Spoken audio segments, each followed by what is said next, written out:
What's up, everyone? Welcome to New Age Geeks' new episode of Forging Fates. I'm your game master, Joseph Foss. First and foremost, we want to thank our very first Patreon supporter this month, the Silver King.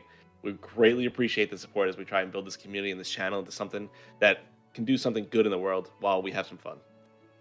We're also happy to announce we're actually going to be having a giveaway today provided by Mithril Armory. They just launched their new Kickstarter today for their Dragonheart Hollow Copper Dragon Dice. The dice are hand finished, and Mithril also provided free Kickstarter treads. Oh boy, this is gonna be a rough one, boys.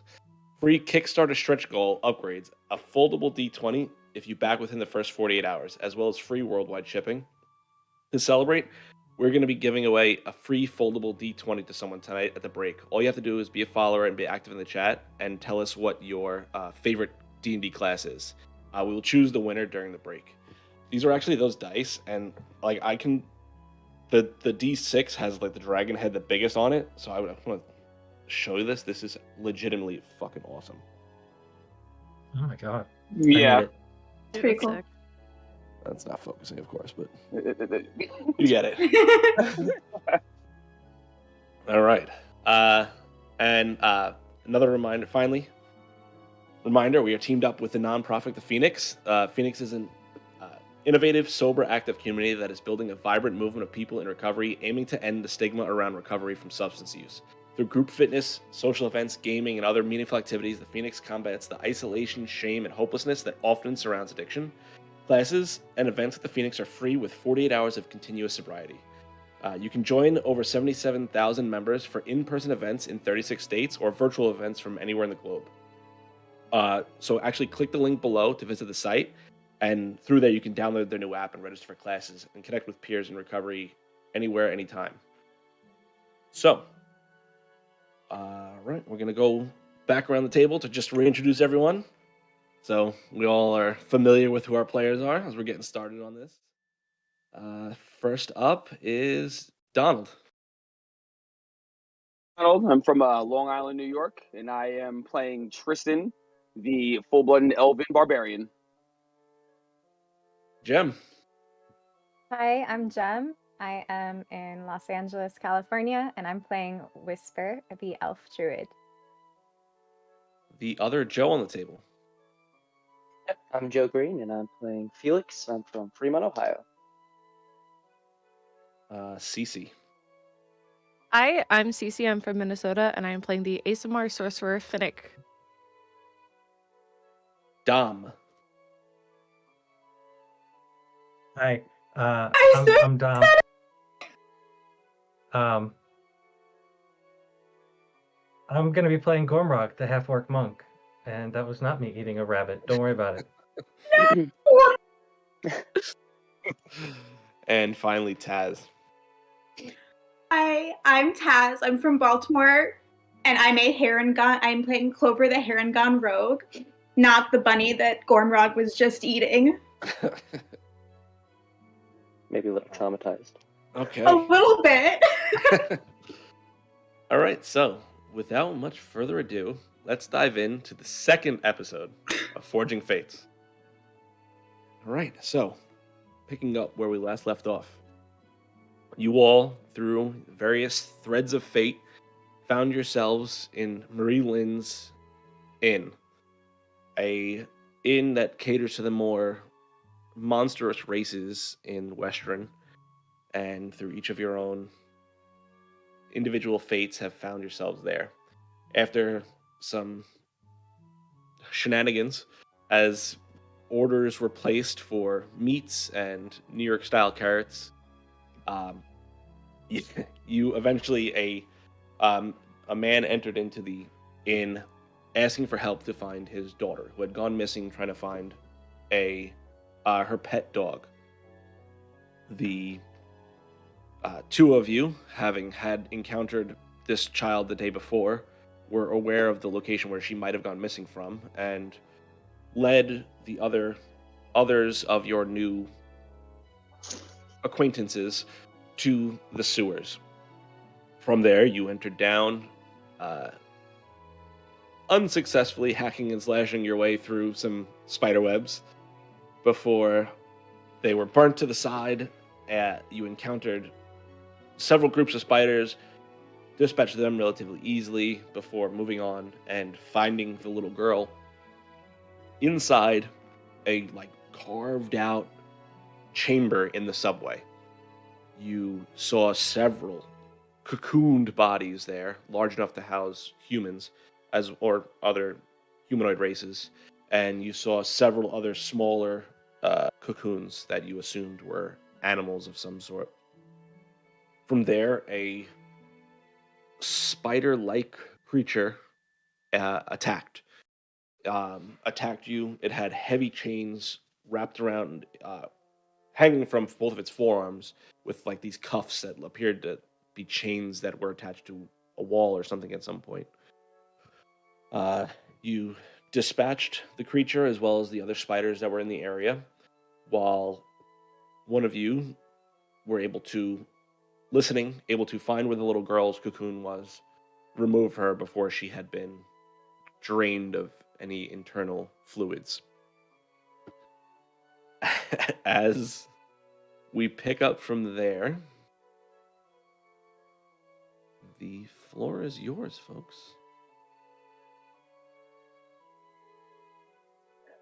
Well, as I'm bleeding out a little bit, I would like to ask the group, do you think we should cut some of these cocoons open? Maybe there's more people in here. And I would like to run to the first cocoon and just start frantically trying to rip at it. Okay. If you're gonna just do that, then go ahead and roll a strength check for me. Let's take a look around. Just take a quick look around what's in here. Okay, go ahead and roll a perception check. -1 makes it a 2. Okay. Nice. So you pull at the web, but they're like steel cables, and you just not even Google. I look at Spell somebody in the bigger Google than me. I see you struggling, and I want to come over and try and help. Okay. I rolled a 10. One more. Go ahead and roll another strength check at advantage. Let me unplug this Google. Ooh.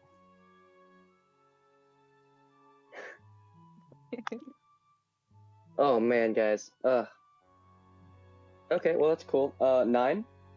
Okay, yeah. Still, you try and pull this open. It's just too much. What are the rest of you doing? I rolled a Maybe 10 I'm on not the one. perception. What'd you roll, Tristan? 10. 10? Okay, looking around, you see there are 7 larger cocoons hanging around the space, mostly towards that back wall where the girl's cocoon was, and then they get smaller as it goes forward. You kind of get the sense that maybe as the space was kind of dug, it was filling the space throughout as it dragged in these bodies.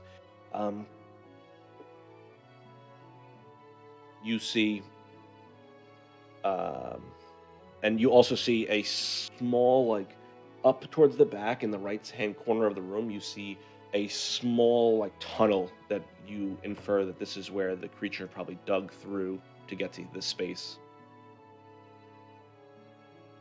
Can I make an investigation of the creature itself, the one that appeared to be the leader? Sure, go ahead and roll an investigation check. Looking for anything that might specifically give us any indication of intention, of reason for it being there. 16. Okay. As you go and start to investigate the creature, you look at it, and it is covered in scars. And you get the sense by looking at this that it looks like it was almost experimented on over and over again, because the scars do look very methodical and like cuts in certain spots. You notice, as I said, the almost like handcuff style bracelets that it wears with the long chain. On those cuffs, you see several arcane runes that appear to still be active, though the chain that connected them is broken. Hey, Felix, why don't you stop messing around with that over there? Let Whisper handle that. Come check this out. Yeah, I didn't want to open this anyways. Whisper, can you please? Yes. Yes. You know anything about these handcuffs, bracelets, I kind of take a look a little bit. If you give me a few moments, maybe about 10, I could maybe tell you a little bit more, but just looking at them, I know that they're cuffs and they have runes on them. Thanks. But I kind of sit down and I pull out what appears to be a few kind of just different scientific tools. If you don't mind, then, I will cast Identify as a Ritual. It would take me 10 minutes. Okay. All right. While you start to get all those elements prepared, what is everyone else doing?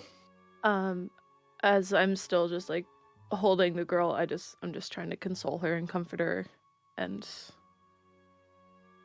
just let her know like you're safe. It's okay. The thing is gone. Thank you so much. What's your name? My name is Finnick. What's your name? Oh, thank you so much, Miss Finnick. My name is. Get my notes back. My name is Caitlin. Well, Caitlin, you are a brave little girl today, and we'll make sure that you get home safe. Thank you so much. Have you seen my dad? Yep, he's the one who sent us down here. Okay. Have you seen my cat? I have not. Okay. Right. Anyone else want to do anything? I would like help. to. Oh, No, go ahead.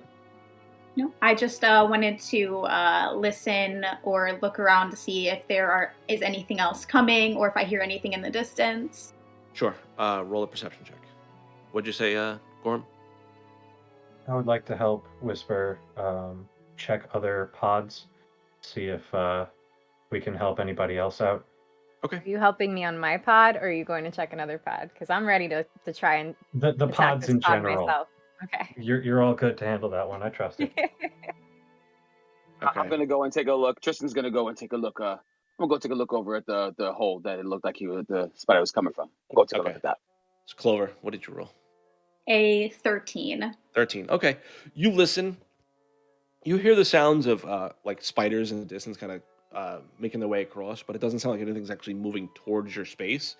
You get the sense that the smell of the blood from that creature that you've killed may be kind of like keeping things away at this point.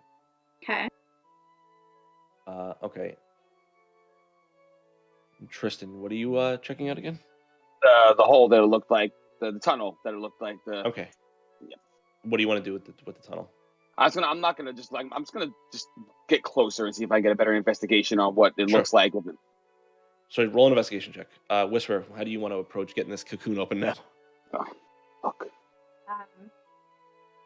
I'm gonna try to do the same thing. Just rip it open with your Try hands? to rip it open. Yep. Okay, got it. So Roll I'm another feeling strength. strong today. Yeah. Rolled a Strength? 2. What'd you say, Whisper? Oh, you said roll strength. Yeah. I got a 9. Just not enough to get this cocoon open. Not so easy, is it? Can I give it a shot? Yeah, if you want to go ahead and try to. I just want to hand out one of my daggers as an offering to, cut it open. Yeah, I also would like to see everyone struggling and take out my gardening fork and just like write down. 19. Oh, yeah. So, Gorm, you rip one open. Clover, you come over with your tool and just slice one open without even needing to roll a check for it. Just easy enough. I'm tired, guys. You did a lot today. Okay, so let's just go through this first. Okay. Objects on me. I stabbed myself. You knew that. Gormrog, as you open the cocoon with you, just ripping it open, tearing the shreds in half, this things in half. I can't think anymore. My brain's done. You see a tiefling woman kind of slump out. Her face is gaunt and shallow, and it looks like she's been had all of her internal juices drained from her body.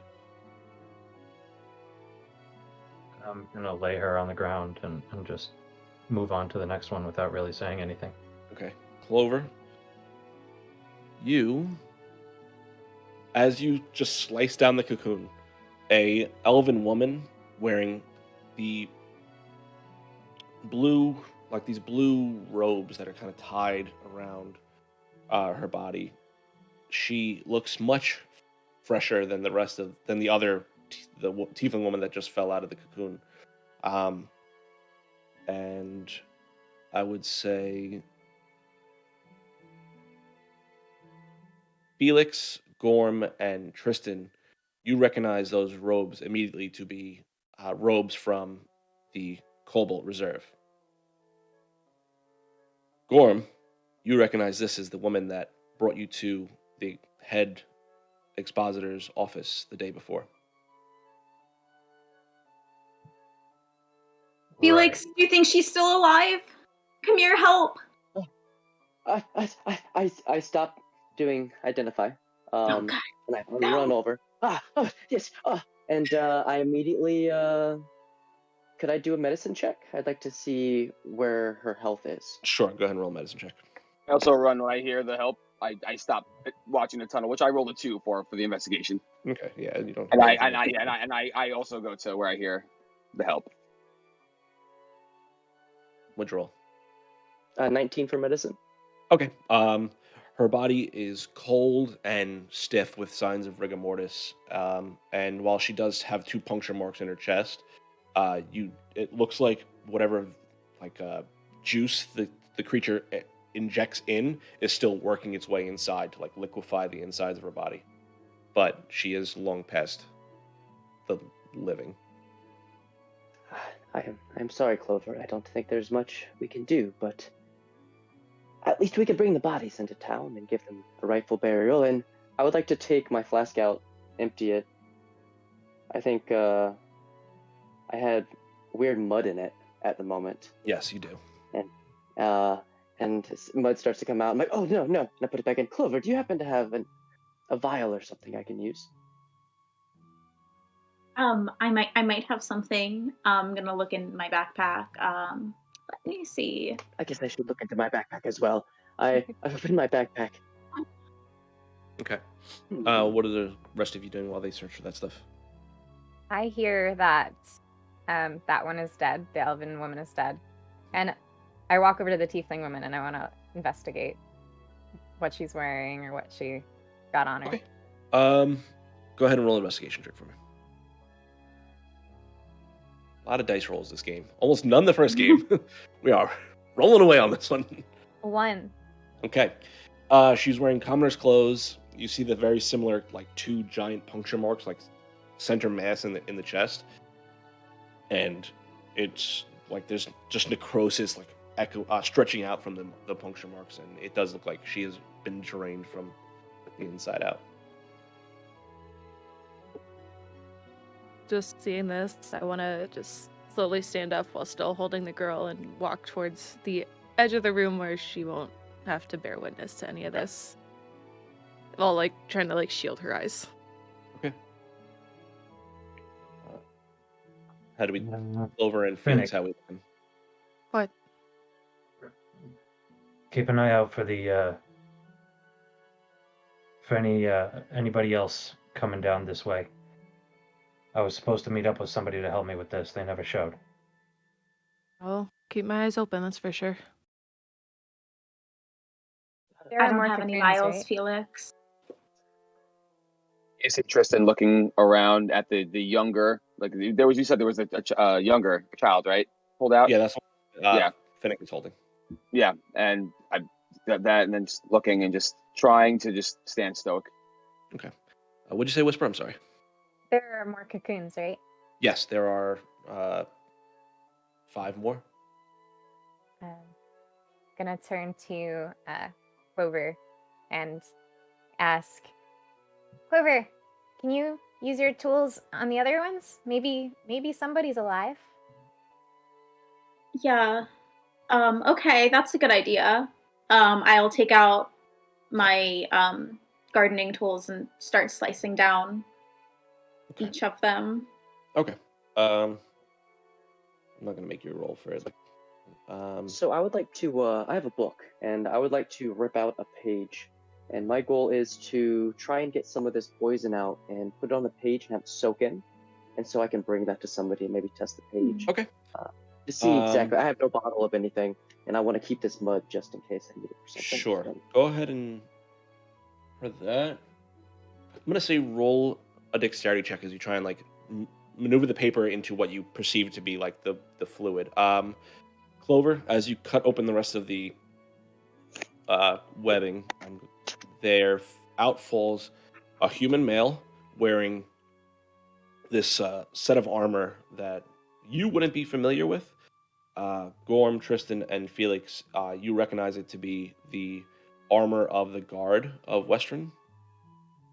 You see a younger human male fall out, teenager, wearing like almost like these like apprentice style robes. And you see a small symbol on the side of like this like purple hand kind of holding out its fingers outstretched. Also, 3 other commoners fall out of other webbings: a halfling woman, a halfling man, and a gnome man. And they're all dead. Yes, they're all exsanguinated. I don't think we're going to be able to carry all of these bodies back up. I think we should go and get people to come down here.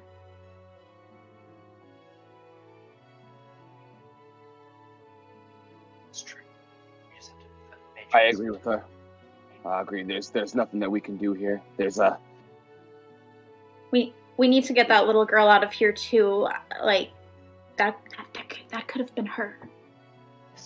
Then I lift up whatever appendage this kind of shackle is on. I say, Gormrog, can you cut this off for me, please? I need to take this so we can study this later.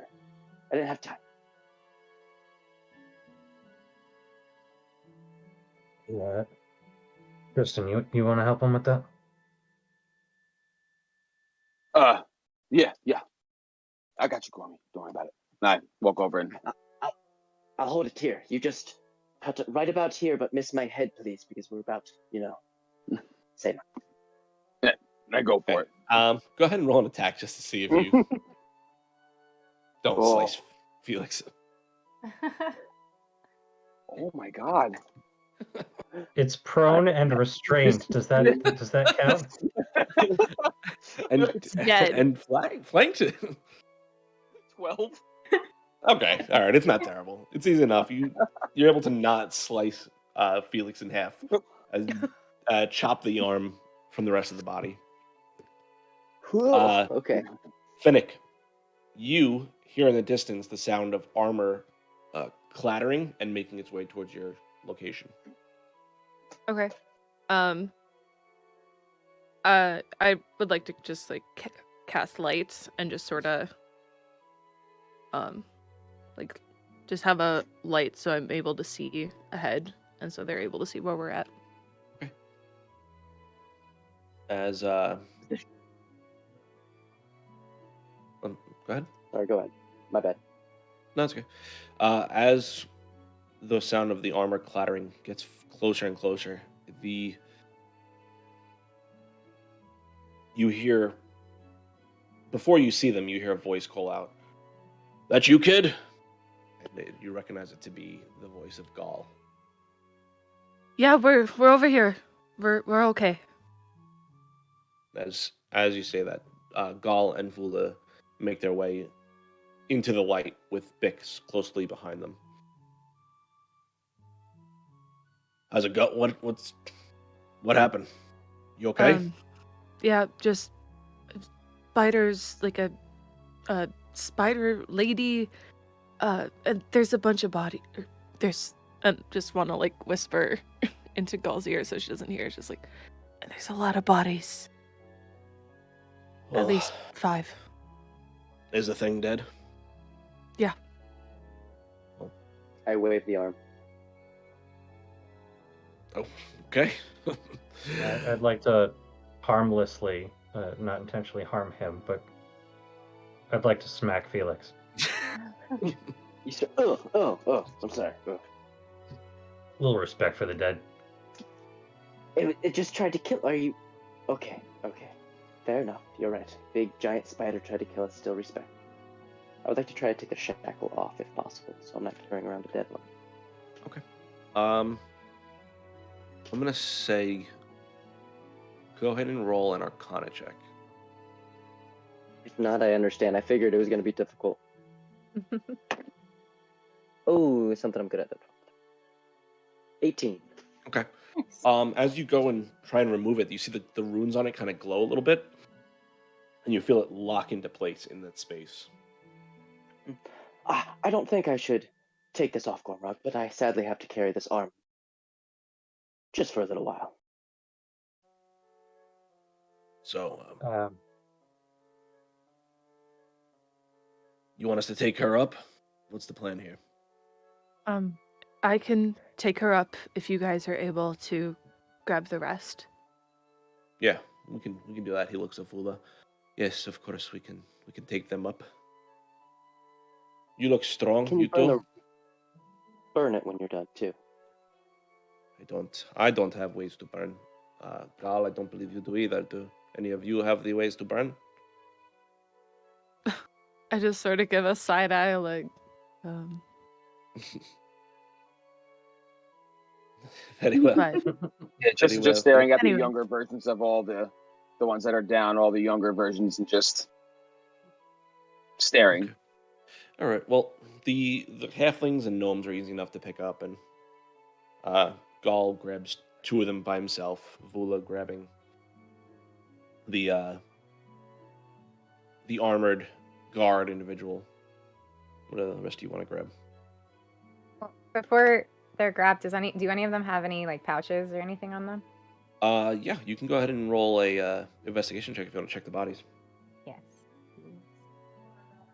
Try this again. Ooh, 16.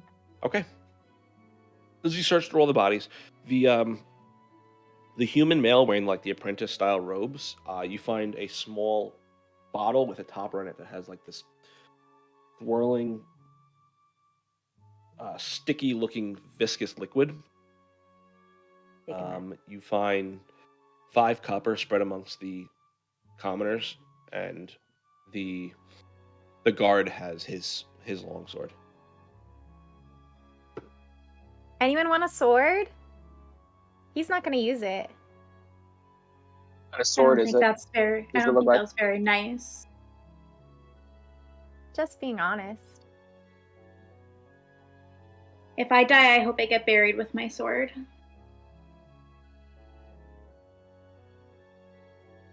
Well, anyways. Well, I take that small little bottle from the apprentice. sure. And the copper. Okay. So you could add 5 copper, and the potion we will go over when it is identified. Now it is mysterious potion. You can just add that. Ooh. What about the I'd so like to step over to Gaul. Mhm. And I'm going to say, do you recognize that creature over there? that one takes a second. Or it looks like an ettercap to me. Oh, what? An ettercap. Can you spell that, DM? ETTERCAP. Thank you. It looks like it was experimented on. Know anyone that might have done that? I mean, I ain't really from Western, but I mean, if it's Depending on what someone, I'm asking.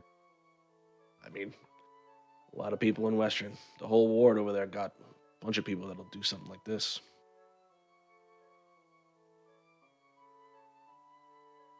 I You get ain't, I ain't too good with directions. I'm gonna point down the hallway where it looked like the thing came from. Mhm.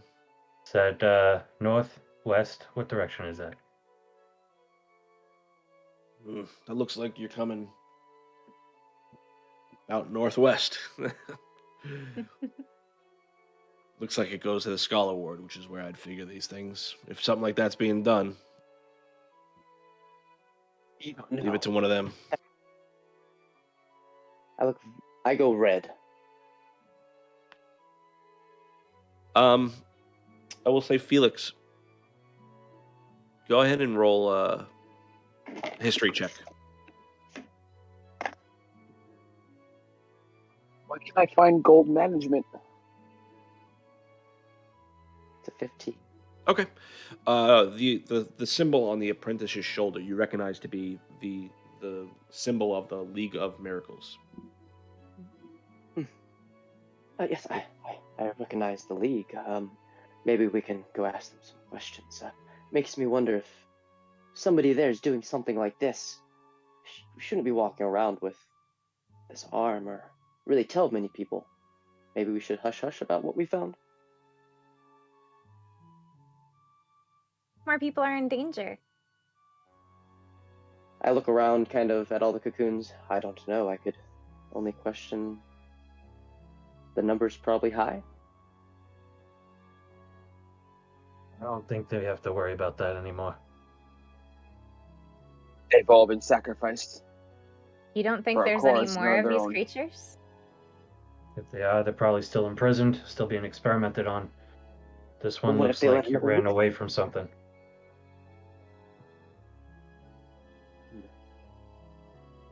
This And is- maybe Listen, just because it's not normal to see these things around here doesn't mean this is okay. I'm not going to stand for this. I just say we should get out of here before anything else shows up. Or something like that. Like, shows up again. Yeah, and we need to get this little girl out of here. She's seen too much. And with Yeah, that, and I'm I'll hungry. pick up the Yeah, we haven't even eaten yet. elven woman with the Cobalt Reserve robes, Mhm. and I'll start walking. I So think I could that- carry a body, but can I like just pick up as a body is being carried? Can I just like carry a leg Sure. alongside? Sure. So eventually you gather the bodies up between all of you.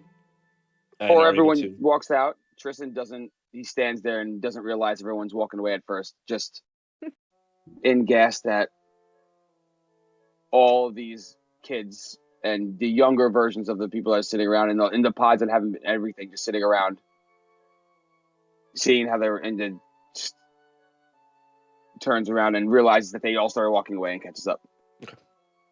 as As I see this, I paused. I would say it doesn't get easier. as It you does. as you all exit the cutout in the wall, Gal stops and turns to look at you, Finnick. Got it, kid. I got it. And then, as soon as everybody's out, just cast Firebolt at the spiderwebs. As you stretch your fingers out and fire the burst of flames inside the room, it instantly catches fire on the webbing, and it starts to spread rapidly. And you hear the slight squeeches and squealings of the spiders that were still within those webbings, and you hear the little faint pops as their bodies explode with the heat. But eventually the fire kind of engulfs the entirety of the room, blowing out slightly. It's just the sheer mass of webbing that was in there and across the entirety of the floor. And eventually you all walk down as the fire kind of like flickers and warms the tunnel behind you. But you all are able to make it out of the cave system back into the sewers. And anything anyone want to do in particular in this space, or just kind of make your way up? Just want to make my way up. As we walk, I Like kind to of like roll to look investigation. around at the walls Yeah. and see if I see any like maybe writing on the walls, thieves' cant, like something like that. Sure. Go ahead and roll. Gorm, you want to do it as well? I'm not looking for Thieves' Cant because I don't know Thieves' Cant. Right. Gormrod can't in Thieves. But I do want to look around, see if there's anything worth noting. Items, people, Okay. So- animals. You can either both roll investigation checks, or one of you roll at advantage. Go ahead and roll at advantage. Okay. 22. 22. Okay. The other one would have been a 21, so that was fun. Okay. So, you do notice a bit of thieves' cant. It's mostly just directions to a hideout. Oh. It's pretty basic stuff. Like there's no like secret messages there. It's just like clasp, hideout, and it gives like an arrow in direction. Which direction? It would be from you. That would be eastward. Hey guys, this on the wall, it says that there's a hideout that way. Whatever way eastward is. I'll just say roll a intelligence check at disadvantage because Clover probably wouldn't know who the clasp is, but I want to just see if she would have any knowledge about this. At disadvantage? Yeah.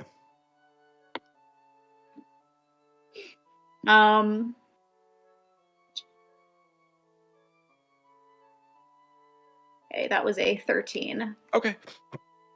So, I will say, growing up in Stillben, she has heard of the clasp, knows that they're like a criminal organization. They actually did help with the reconstruction of Amon post Conclave crisis. So, we'll say Clover probably would have heard of them a little in passing, but she doesn't know too much about them. It's a clasp hideout this way. I've heard that before. I think it's like a gang or something. Have you guys ever heard of that? What are they hiding from?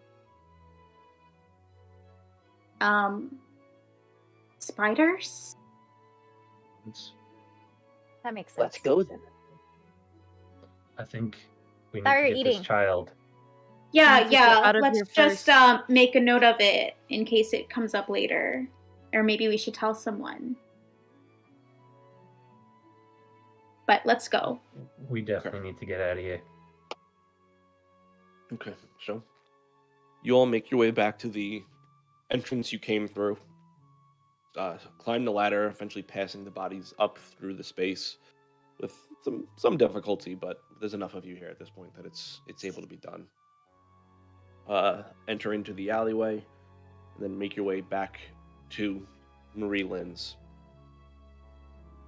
How do you want to go about doing this? You gonna just bring all the bodies through the front door? What's the? Yeah, Having call me. worked there, I would know that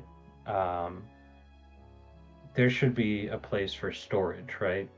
Yeah, there's a space around back. There's like Marie Lynn's is a relatively large place, and they kind of grow a lot of their own stuff. So there is a large back area with like a shed for tools and stuff, etc.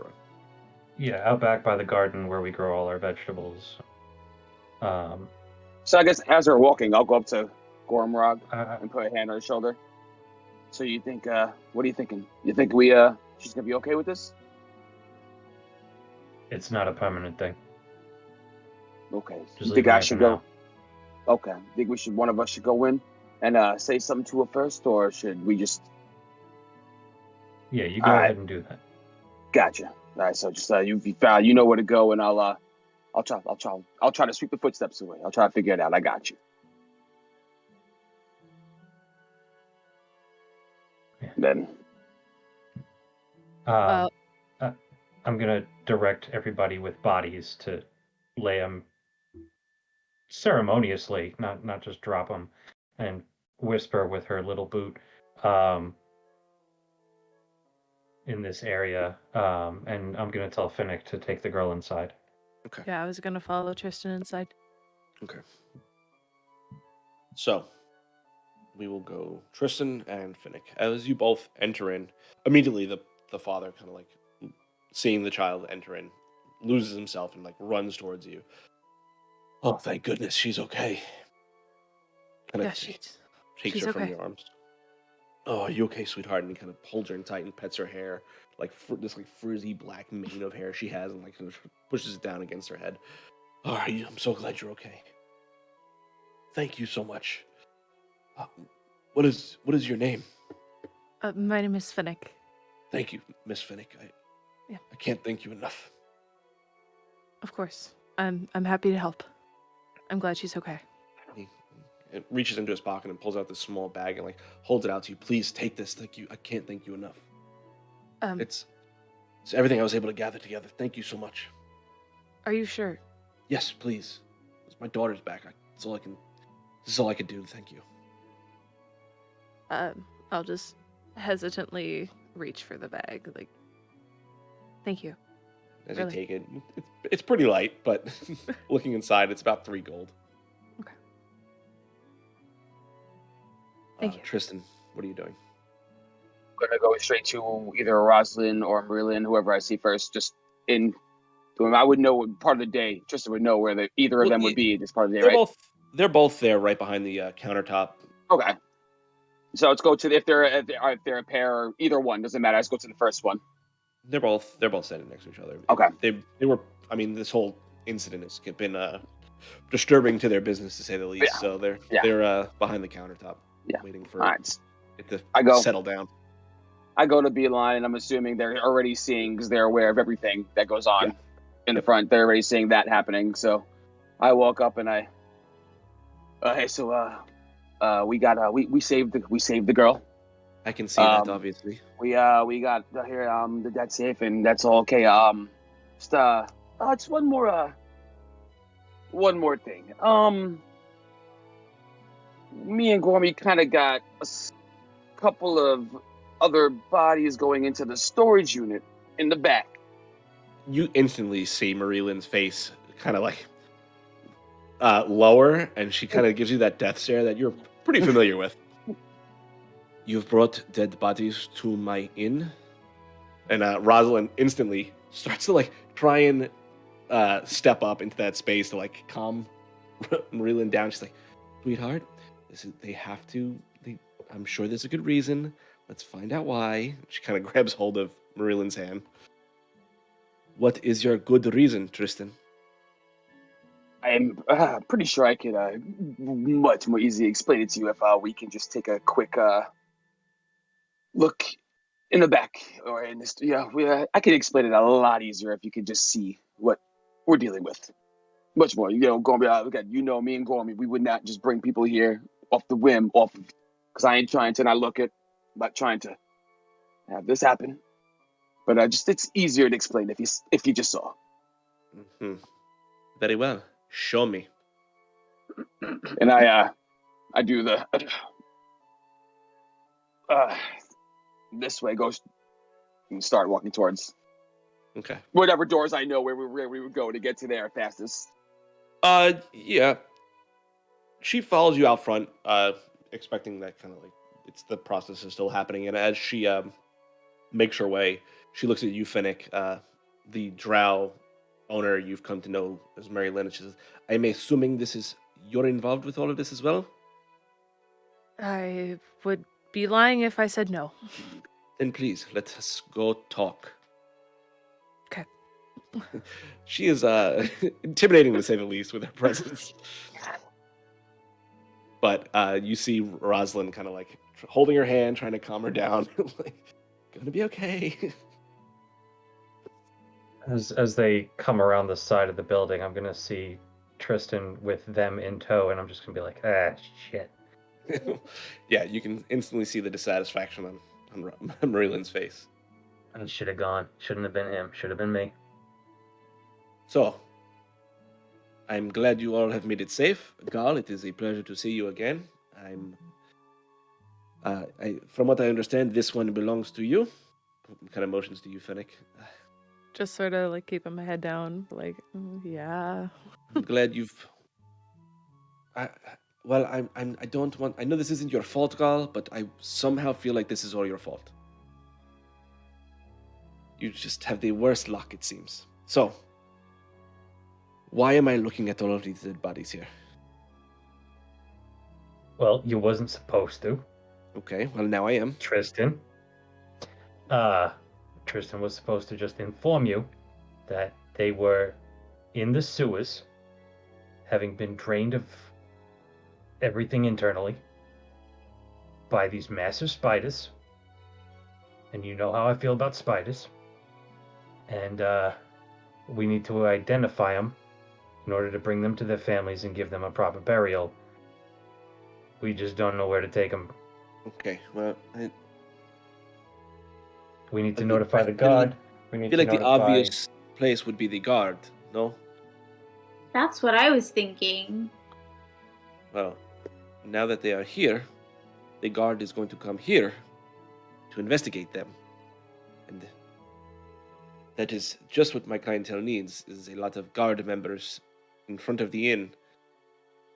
So, And now you have dead bodies in your garden, and you're gonna have to grow all new fresh crops if you want to feed them to your customers. No, hold on. Not They that are it not really in my matters. garden. They make good They are compost. not in my garden. They are I- near the garden, not in the garden. I would not have put them in my garden. It just looks a little close to me. That's all. Compost, that's all I'm saying. That's what my Yes, but compost my- doesn't use red meat usually. parents did. right, well, so, looking at all of you, I'm looking at all of this. I think the next step would be to... Gal, would you please go and get some guards for us so we can get this whole process through? Do you happen to have a big barrel of ice by chance? As I'm holding this arm. No.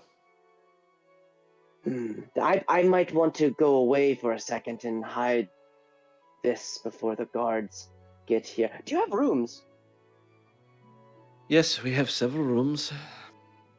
I just need for no in particular reason, I would just like a room, please. For one in a arm? As you say that, you see the frustration in Marilyn kind of grow a little bit, and Rosalind lets go of her hand, comes over and like puts her hand behind your back. It's like, we can go get you set up with a room. Thank you. your I take it. arm I in. put it under my cloak as best as I can as we're walking into the common area, so nobody can see. I'll be back. Just gotta get a room for no reason. We never used to get rooms with random arms, but I guess it's been a couple years since I've seen them. Yes, this is my first time too. I'm sorry. I'm nervous. Horrible. So, Gal goes ahead and makes his way off site to go get some guards to do the investigation of the bodies you've brought to the inn. What rest of you want to do while this happens? In my head in shame. I'm going to be identifying this arm within the room. Okay. Well, the actual item itself. Okay. We'll jump right to that. As you spend the 10 minutes, identify the arm.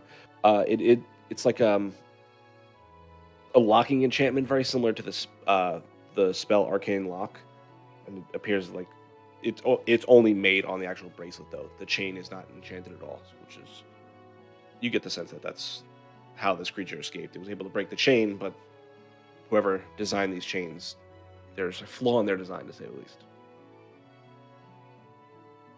Okay. And the arm being severed itself hasn't disrupted the item. It's still in effect. Yeah, that single band is still arcane locked.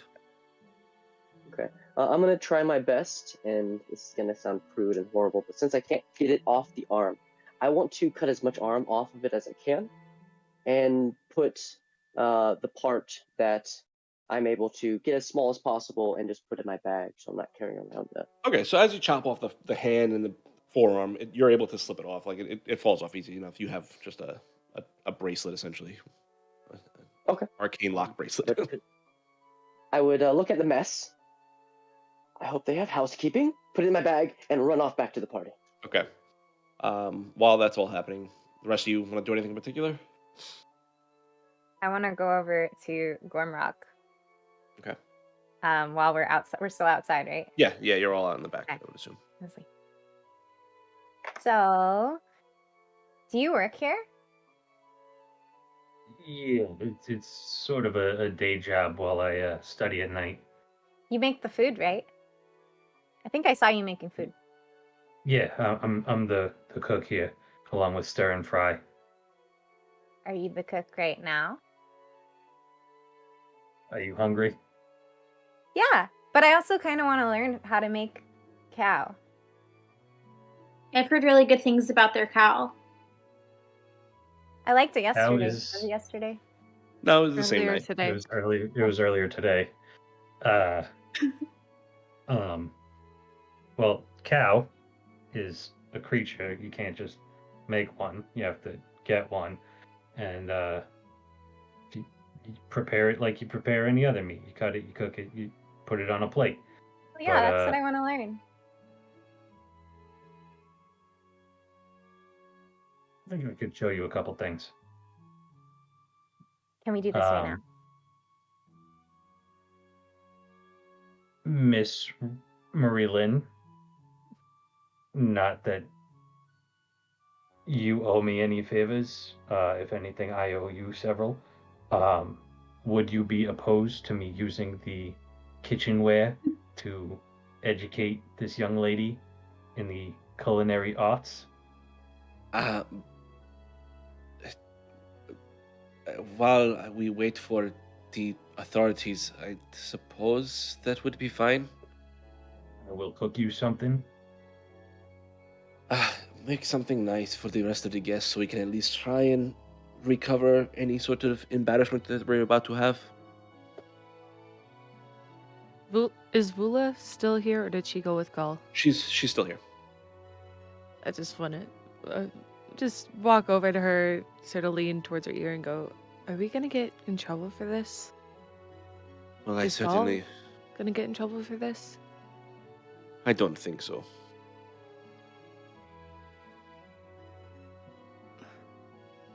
I guess I haven't really done much like this before, so I'm still sort of nervous. Don't worry, kid. You're with us. It'll be fine. Okay. So, I'm gonna lead Whisper into the kitchen through the back so that we're not like drawing attention to ourselves as we go through the inn.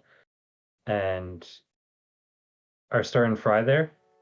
They are there. They are sculling around the kitchen, trying to get everything, assemble plates, but they're shattered across the floor. They seem to be running a little bit of amok now that the supervision is gone. As one of them goes to run past me, I'm just gonna grab him by the back of the shirt and lift him up. And I'm just gonna look at him, and as his little feet keep going, like thing 1 and thing 2, I'm gonna look at him and say, "Get a broom, clean that up." I didn't drop it. He dropped it. I didn't ask you who dropped it. I said clean it up. Do you put him down? Kind of rolls over and grabs a broom. I put my hands on my hips and go, You see the other. You're not sure. You have no idea which one's Stir and which one's Fry at this point. The other one kind of looks at her behind her and like points, like silently, like questioning. I'll point. It's rude. And I'm just gonna lead Whisper over to the cooking area and I guess begin showing her the basics of cook's utensils or whatever we call them. Okay. Okay. So as the pair of you start going through a cooking class, what are the rest of you doing?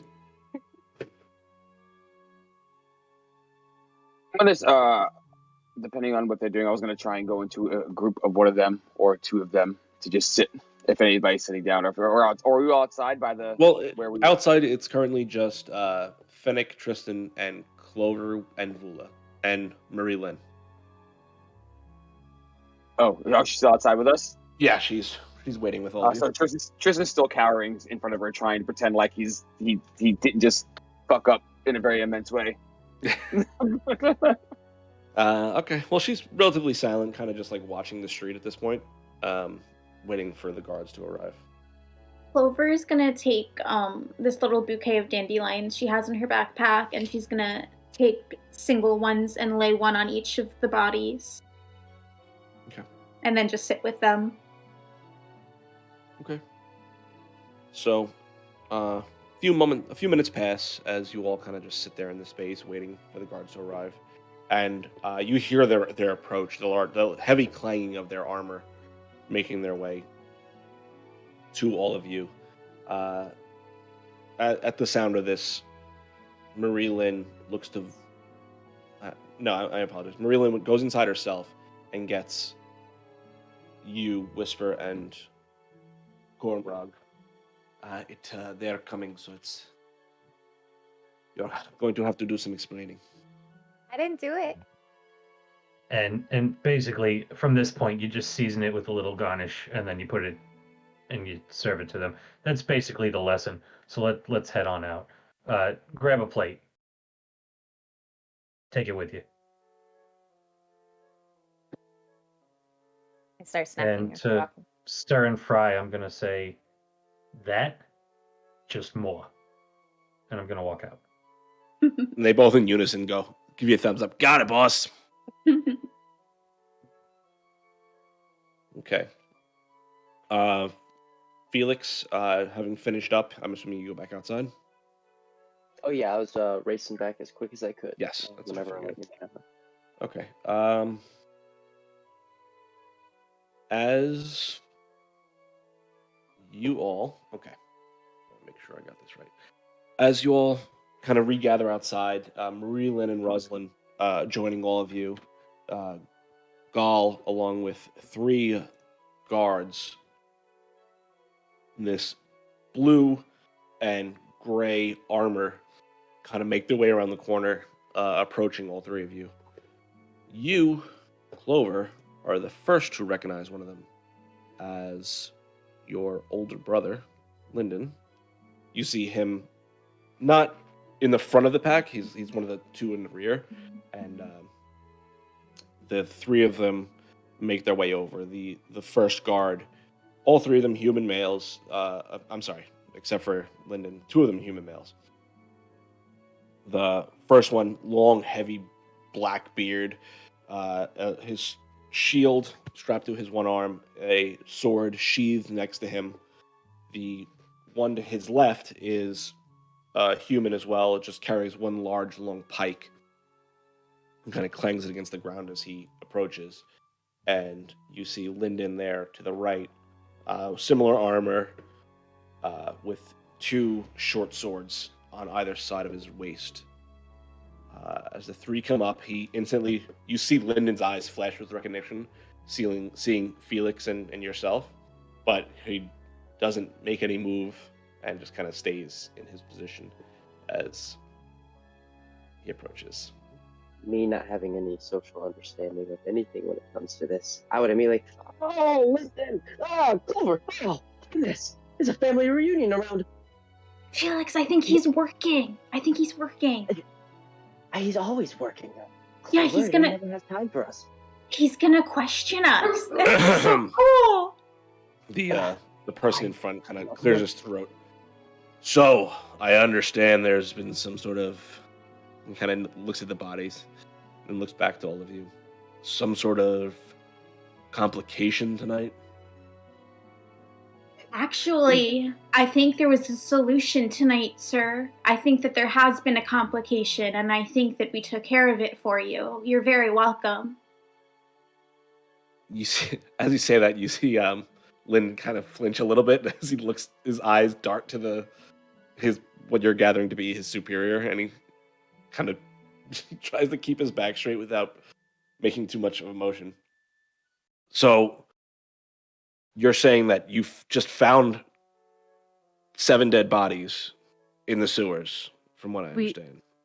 Just piping up from the back, we killed the thing that killed these guys in the sewers. Okay, so where is the thing? We in the killed sewer. it. It's in the sewer still. I'll point at Felix and go, See me run. he had the thing's arm. I dart. I just run out, and didn't realize I needed this hand. I'm gonna go pick up the bits and pieces that I left in this room and sadly bring them back. Okay. As Felix runs off to do that, the guard continues his interrogation. Sir. So I was eating a bowl full of honey. It was very delicious cinnamon honey. When a man came in and he lost his daughter, and he asked Mr. Gormrog to help him find his daughter. And then Felix and I went along because it sounded like fun. It sounded like fun to find a missing girl. To go on an adventure. So, explain to me how exactly that would be fun, because I'm having trouble understanding that part of it. Well, sir, when you saw the look of relief on that little girl's face, and then the cries of joy when her father held her in his arms for the first time after she went missing, you would completely understand what it would be like to go on an adventure. Roll a persuasion check for me.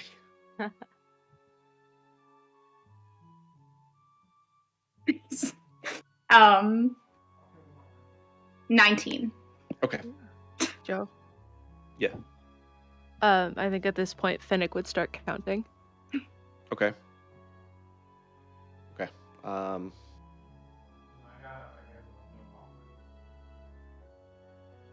We'll get to that. I'm going to get to you in a minute. Okay.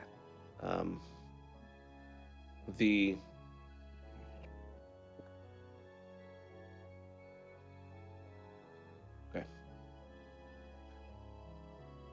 So, as this all is happening, right? The guard to his left begins to examine the bodies, looking at all the different wounds and markings. It kind of like lifts up the patch on the apprentice's shoulders, sees the symbol on it. They obviously recognizing it immediately. They look to the guard.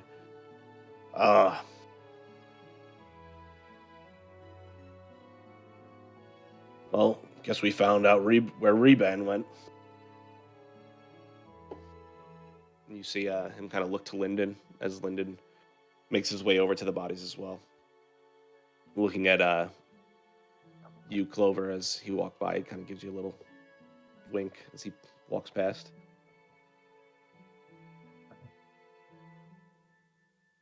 So, well, that's one of you. What about the rest of you? And he kind of gives the scan of all of you. Gormrog and Tristan, he kind of looks at both of you before his eyes fall over to you, Finnick. What's your problem? So,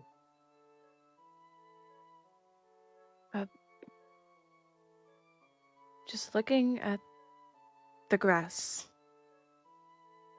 Looking at the garden. Thank you. What were you doing here tonight? I was with Gull and Vula Me. and Whisper, of course. And then we joined the others when they went down to the sewer, because more people is better, I guess. So you're saying you had nothing to do with any of this? I mean, you can ask the little girl if we're the ones who rescued her.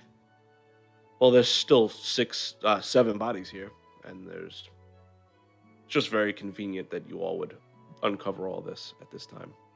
if I may interrupt. What are you insinuating? Oh, me No. again. I'm insinuating nothing. I'm just trying to figure out this whole situation. There's a giant spider lady and a bunch of other big spiders down there. And they just That happen were- to come.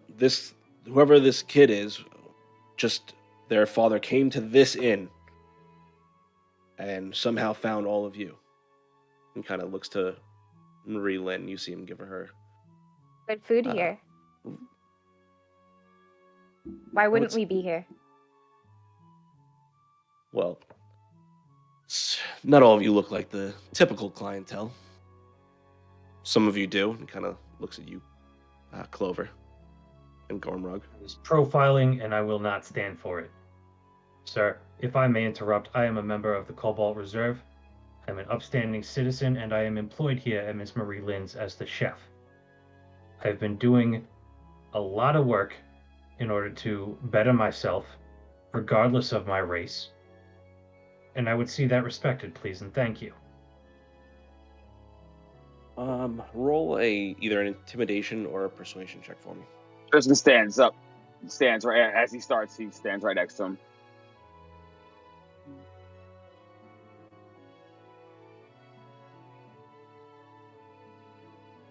That is a 12 plus 4 for a 16 on intimidation. Okay.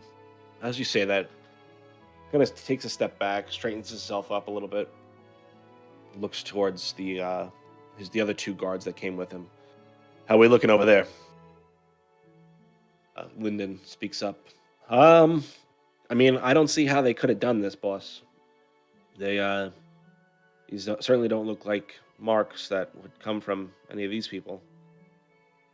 And Felix, as you exit out with the parts of the arm, the captain comes over to you and kind of shifts through them. So you see, this is a hand. It's not a normal hand. And then this is the forearm, not a normal forearm. This is a normal forearm. And then, Clover, come here, please. Come here, Clover. This is a normal forearm as well. Yes. Sorry, I apologize. I just wanted to use an example. And yes, and he then takes the hand and he smacks himself with it. And this happened repeatedly. Yes. I'm going to put my hand on his shoulder. Edicap. The creature is called an Edicap. Edicap, yes, that. And that is all that was on this arm. And I just kind of drop it on the ground. Okay, well. So there was nothing else in this cave, just this creature and some spiders? More than some. Way more than some. Well, and the cocoon that these bodies were in. While young innocent children were being snatched up and taken to be tortured without their will being needed. None of it. And you guys are and Tristan turns around, just stands there, very angry. I would like to ask Clover in her mind. I would tell her real quick. I figured out what the shackle was. Should I bring this out and tell the guards, or is this something that we should keep to ourselves? Let's not give them any more things to ask us about. I don't think they like us very much. Except Lyndon. Yes. Well, I would suggest none of you leave the city in the near future, in case we have any more questions about this incident as we investigate. You got a paper? Something to write with? Me? Any of you? I do. Pull out my notebook, and it's a little grimy, but you need a piece of paper? Thank you. And I'm going to, just like I told Seamus earlier today, 3 blocks that way, 2 blocks that way, and I'm going to write it down. I'm going to say through the sewer gate, make this direction, that direction, this passageway, that passageway. I'm going to basically draw him a map. You'll find the charred remains of where we encountered this creature. If you want to do your investigation, by all means, we have nothing to hide. We helped as much as we can. I'm confused. Why are we being investigated if we saved the child's life? Did we not do something good? He takes the note from you, ignoring Felix, and says, like I said, just stay in town if we have any more questions. So, Lyndon, let's go. Motions to the other guard as he drops the arm back into your hand. We'll send someone to come get these bodies in the morning. Make sure they're not disturbed. Lyndon kind of looks to you, Clover.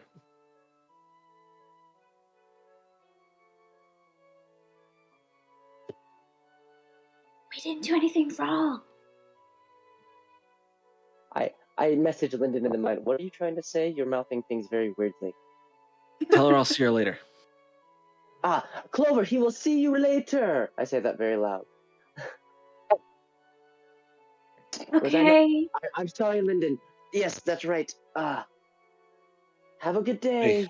They Be safe. they make their way off around the corner and make their way back to wherever they came from.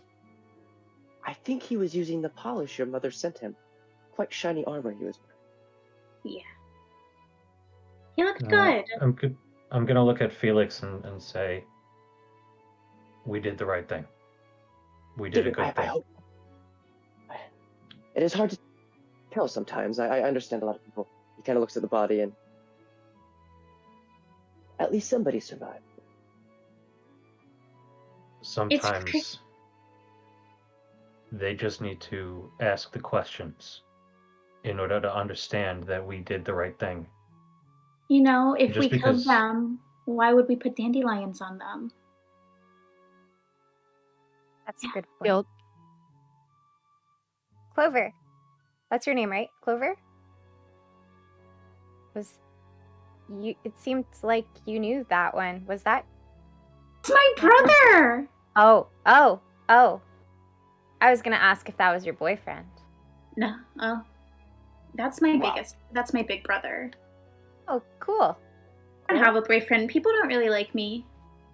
But that's okay. I don't really like them either.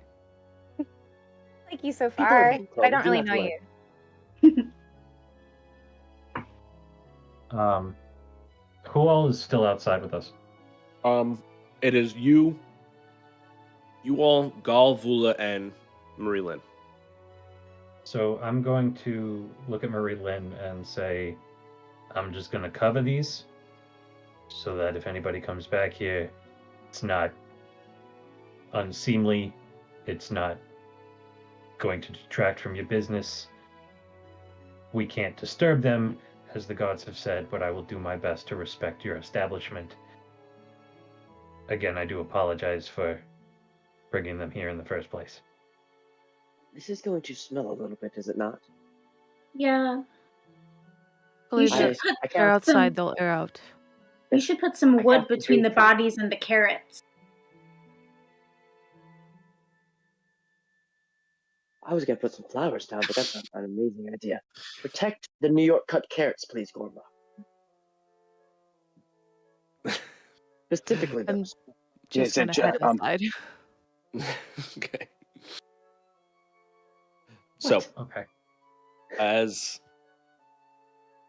all this is happening, you separate the bodies a little bit from the rest of the where any edible food would be, and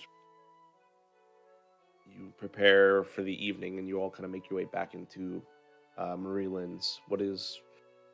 It's getting pretty late now at this point, getting towards 11 at night, I would say. The rest of the inn is kind of cleared out at this point, leaving just you all, Galvula, and Bick inside the main room. You hear Danny kind of like sitting off to the side, making his, just relaxing after a long day. Seamus has completely left his post and is just probably gone upstairs. Stir and Fry are still running around the kitchen. You hear the occasional drop of something in the back, and the entire Null band has gone away for the night. They've made their way upstairs, leaving All right, just real quick. For my friends here, pick a fruit or a vegetable. Apple. Hi. I'll go kiwi. Any kind of berry. I like all vegetables, as long as they haven't been touched by a dead body. Carrots. Acorn. Carrots. And Tristan, tea? Mango. So I'm gonna go in the back. I'm going to get fresh, clean carrots, kiwis, apples, berries, and mangoes, and I'm gonna make everybody their own pitcher of either juice or, in Tristan's case, tea, and I'm gonna bring that out for everybody. Sure. As you're getting it all together, Stern and Fry kind of come over. Did you need help with something? We can do it. Yeah, we can do it. What do you need? We're here. Tell us what you need. We're here. Ask us. We're here. What do you need? I need space. How much space? Like this much space, and they kind of back up 2 steps.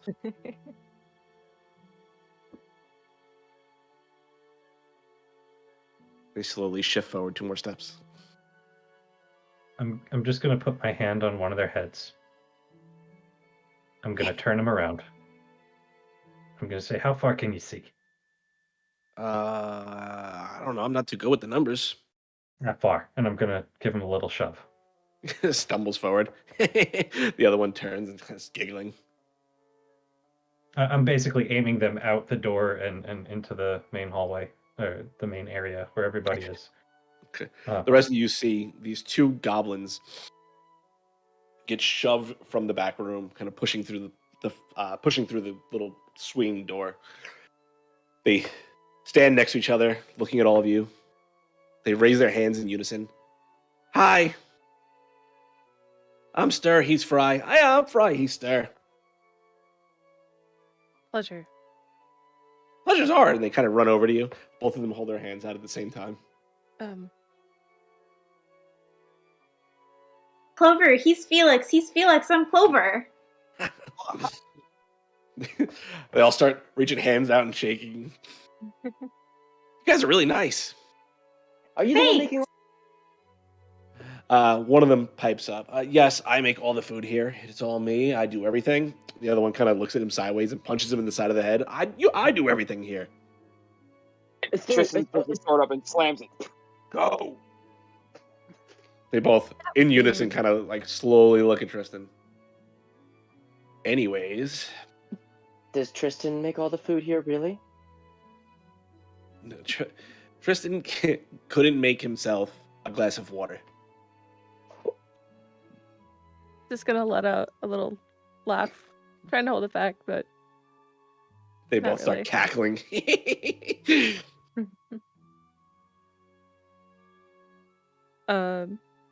I'm gonna go over towards Gull and just sort of hold my hand out. Kind of grabs the bag from the side of his waist and kind of drops it into your hand. Thanks. You did good, kid. I'm trying, that's for sure. How much was it? I think it was 10 gold, right? Okay. We're gonna head And up. Him and Vula Okay. kind of motion to go upstairs. If you want to stop him, by all means. No, I won't stop him. They make their way up the staircase to a room that they've rented. Is Bick still downstairs? No, Bick had left earlier. They went up Okay. by So themselves. then I'll just give Whisper like.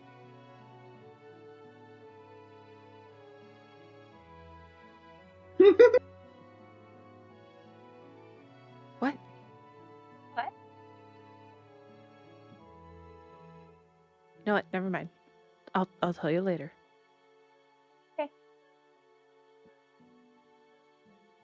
What just happened? I don't know. Whisper, apple. And I'm going to put a Oh. pitcher and an empty glass in front of you. And then I'm going to go Felix, kiwi. And a pitcher and a glass. Finnick, you said any kind of berry. I have a raspberry blueberry blend.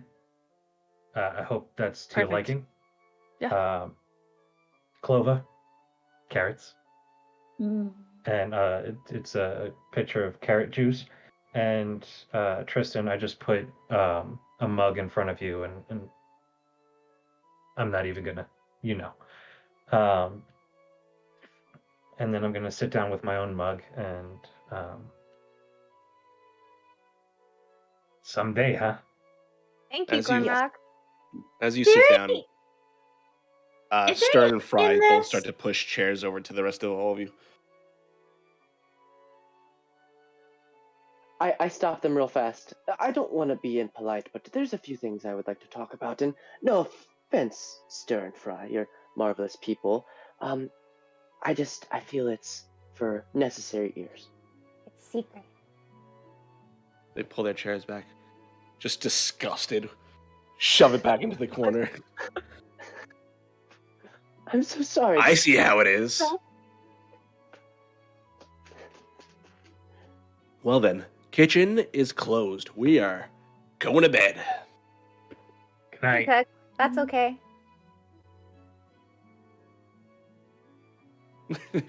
They both dejectively start to make their way upstairs. I look hurt, like I did not mean to. Felix, it's all right. He'll get over it within 10 minutes. And yeah, Fair Tristan picks his mug up. They're dumb. Anyway, let them go. So what's the He secret? puts his mug down, and for the first time, you see in Tristan's face after he takes a sip of his tea for the first time, and you see oh, thank God. Gormy, I'm so sorry, man. I was supposed to do the thing, with the talking. I tried to do the talking, and I tried to be serious. I'm trying to be serious. I'm sorry. Tristan, you're gonna choke on your tea. Breathe. It's not hot at all. No. Breathe, then drink, then breathe, then drink. No talking in between. So I've never seen someone be taught how to drink before. This is cool. Yes, yes, it's amazing. I know how to drink, but I just don't know how to. You sit Did I- back. Felix, that's your name, right? Yes. You said you had secrets? Oh, yes. Reaches in his pocket or his pouch, sorry, and pulls out the shackle, throws it down. But I figured out that this has some type of arcane lock on it, and he picks it up, and it was pretty kind of dumbly made as he holds up to kind of the broken chain. Apparently, the arcane lock works, but the chain is just a chain. And yes, that is that. So we might be able to figure out who cast it. I know it's spell, and we have the item itself. If we find maybe somebody who can teach me more, maybe we can learn more. And you see me start to put my hand in, and like, no, it's probably not a good idea to do that, but that is always an option. Just save it for later. If we need it, we have it. Yes, I think this might connect us a little closer to who did this. Whoever made this is the one who obviously captured the poor creature there, and has runes on it. And usually magic has a line, does not stop. It is much like numbers, 1, 2, 3, 4, 5, and he starts to count repeatedly. And then you see him go from 100 back real quick. Just like a number has an end, it has a beginning. Or does it have... never mind, just, we must find who made this. Do you know a lot about magic? I know a little bit. Hang on there, Magic Man. Finnick. You good? Yeah, just This counting is the floorboards. Fourth time I've seen you get stuck. Mental blocks. Yeah, we all have them. If you ever want to talk about it, I'll listen. Gormy's a good listener. And somebody's a good talker. He's certainly trying. So did you all catch that name that the guards said? I think one of Rebound. Yeah, some of them said the Reborn. name Reborn, something like that. Have any of you guys ever heard that name before? Not that I'm aware of. Yeah, no. No. I don't think any of you wanted that. You all said the tunnel. Where again in perspective to the cave that the spider came out of? The cave led to the northwest, so towards the Scholar Ward. The Scholars, yes. I could show you exactly where that is. I go there every day. I myself am a scholar. I just graduated not too long ago. I'm a doctor now. So you're really smart. Sure, yes. It seemed fairly easy for me, but I had my issues. I'm a doctor in quantum physics. Numbers come quite easily for me, but it's other things that don't, like what to do with this hand. He just kind of wiggles it. Yeah, I can't help you there. Yes, I can't either. I'm still figuring it. Maybe we can compost it with the rest. If you feel that is what must be done. No, I leave it to you. I'm not serious. I think they all had poison in them. I don't think we should be composting poison. Yes, I do have that here, and I pull out another piece of paper. Maybe we can bring that to an alchemist? On the table? No. But it shouldn't go... oh, this is gonna fuck me so hard. I'm so sorry. I take my finger, and I rub the table, and I re-lick it right where the poison touched. And I'm trying to... Roll a Constitution saving throw. And he said he was smart. Of my wisdoms, I actually have a fairly good wisdom. So you, that was bad. I have one chrono shift left. That's a natural one, and 10. Oh, that's a 12. And you said a Constitution, right? Yeah. Yeah. So that's a 12 instead of the natural one. Does the natural one kill me by chance? No, you're fine. There's no poison in the claws. Oh. The poison's in the fangs, not in the claws. Oh no, the poison that was on the paper. Oh, I misunderstood. I'm sorry. I took it off and I put it in. I was looking at that. You're still fine. Okay, fair enough. Okay. So we learned the poison is not active outside of the fangs. See, we're learning things. This is good. You graduated? I did. Congratulations. Thank you. I don't know if they were trying to get rid of me or tell me I did a good job, but either way, they kicked me out. With a doctorate. He's very smart. He's going to teach me some magic someday. Felix, you feel your tongue start to kind of tingle where the Anyway, I'm going to teach you a little bit about it. More like a burning tingling, not like a numbing tingling. Okay. Not enough to actually cause any damage, but you feel there's definitely something a little something there on that. Cornrock, new spices. I hand him the page. Try it. No. Oh, no. Fair enough. But regardless, so I think we're getting sidetracked. We have this. We saved the girl. Are we trying to figure out who did this? What is your all's intent? I do feel it's not smart to allow somebody with such magic to do such horrid things to a town. We need to report this to the Cobalt Reserve. You all keep saying we. Here's the Cobalt Reserve. I'll answer that question in a minute. Whisper.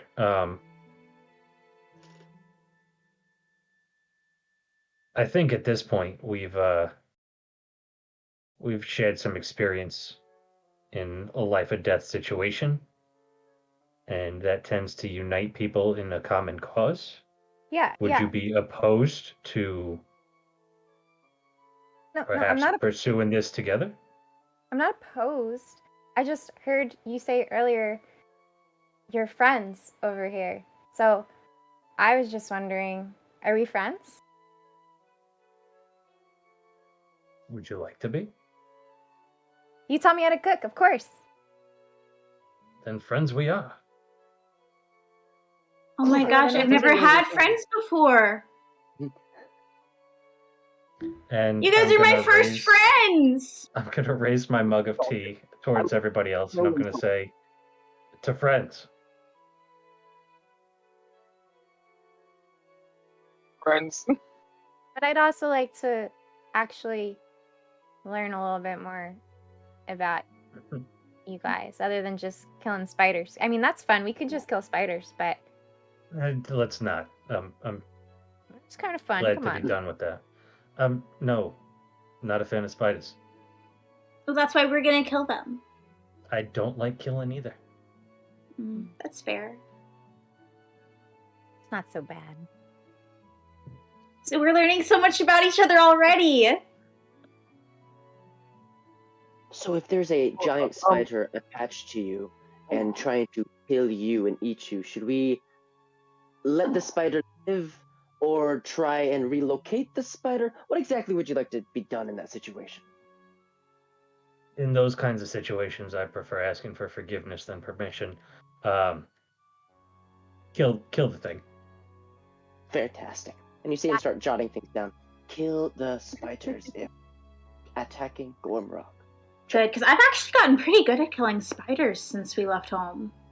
Yeah, I don't know what that was about, but down there you were fairly adept at that, if I'm not mistaken. You were You awesome, know- Clover. And, I've gardened my whole life, so, I guess these gardening tools just do whatever I want them to do. She grew up in a large family. You'd be surprised. Random times her bigger brothers used to chuck random things at her or try to pick on her. She learned quickly to defend herself. And she actually helped save me in numerous times. I kind of show how kind of weak I am. We grew up together a little bit, and there's times I got picked on, she got picked on. Very many times did she beat the living hell out of people who made fun of me. It was fantastic. That's not Vice true. versa, but That's not true. I mean, I do have siblings, and we did kind of grow up together, but I usually don't fight people. yeah, but Oh, okay. I like- Yeah, I helped him so many times. yes. See, I may be bigger than Tristan, but he's actually my protector. It's Kristen? We grew up together too. Oh, wrong. We both have protectment. I have this, and then you have this. Yes, that's what it was. And who do you have? What I do this time? What I do this time? Just saying you're my protector, buddy. No one touches him. Nobody's two. threatening me. You guys were sitting at the same table when we came in. Are you guys each other's protectors? To be fair, I've met her less than 2-3 days ago. New friends. Yeah. I don't really have a protector. It's just we were John, they helping can each protect other. themselves. Yeah. Everybody needs somebody to watch them, and regardless, I have all your backs, and I will do my best to change what I can. Maybe we'll come out alive, maybe we won't. But are we not looking for a solution to this? And again, hold up the shackle. Yeah. Why would we not come out alive? And when he holds the shackle up, Tristan immediately just kind of goes from going through and just kind of puts his drink down and just gets kind of stoic again. Oh! I forgot about that. Yeah, we Felix, why don't we put those away? He very slowly, confused, puts it back. No, quickly.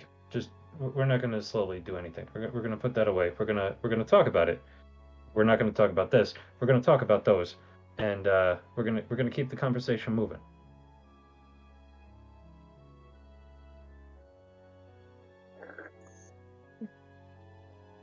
Where did they come from? Oh, that's a good question. I don't know. I only know the spells that have been cast on them and how they were made.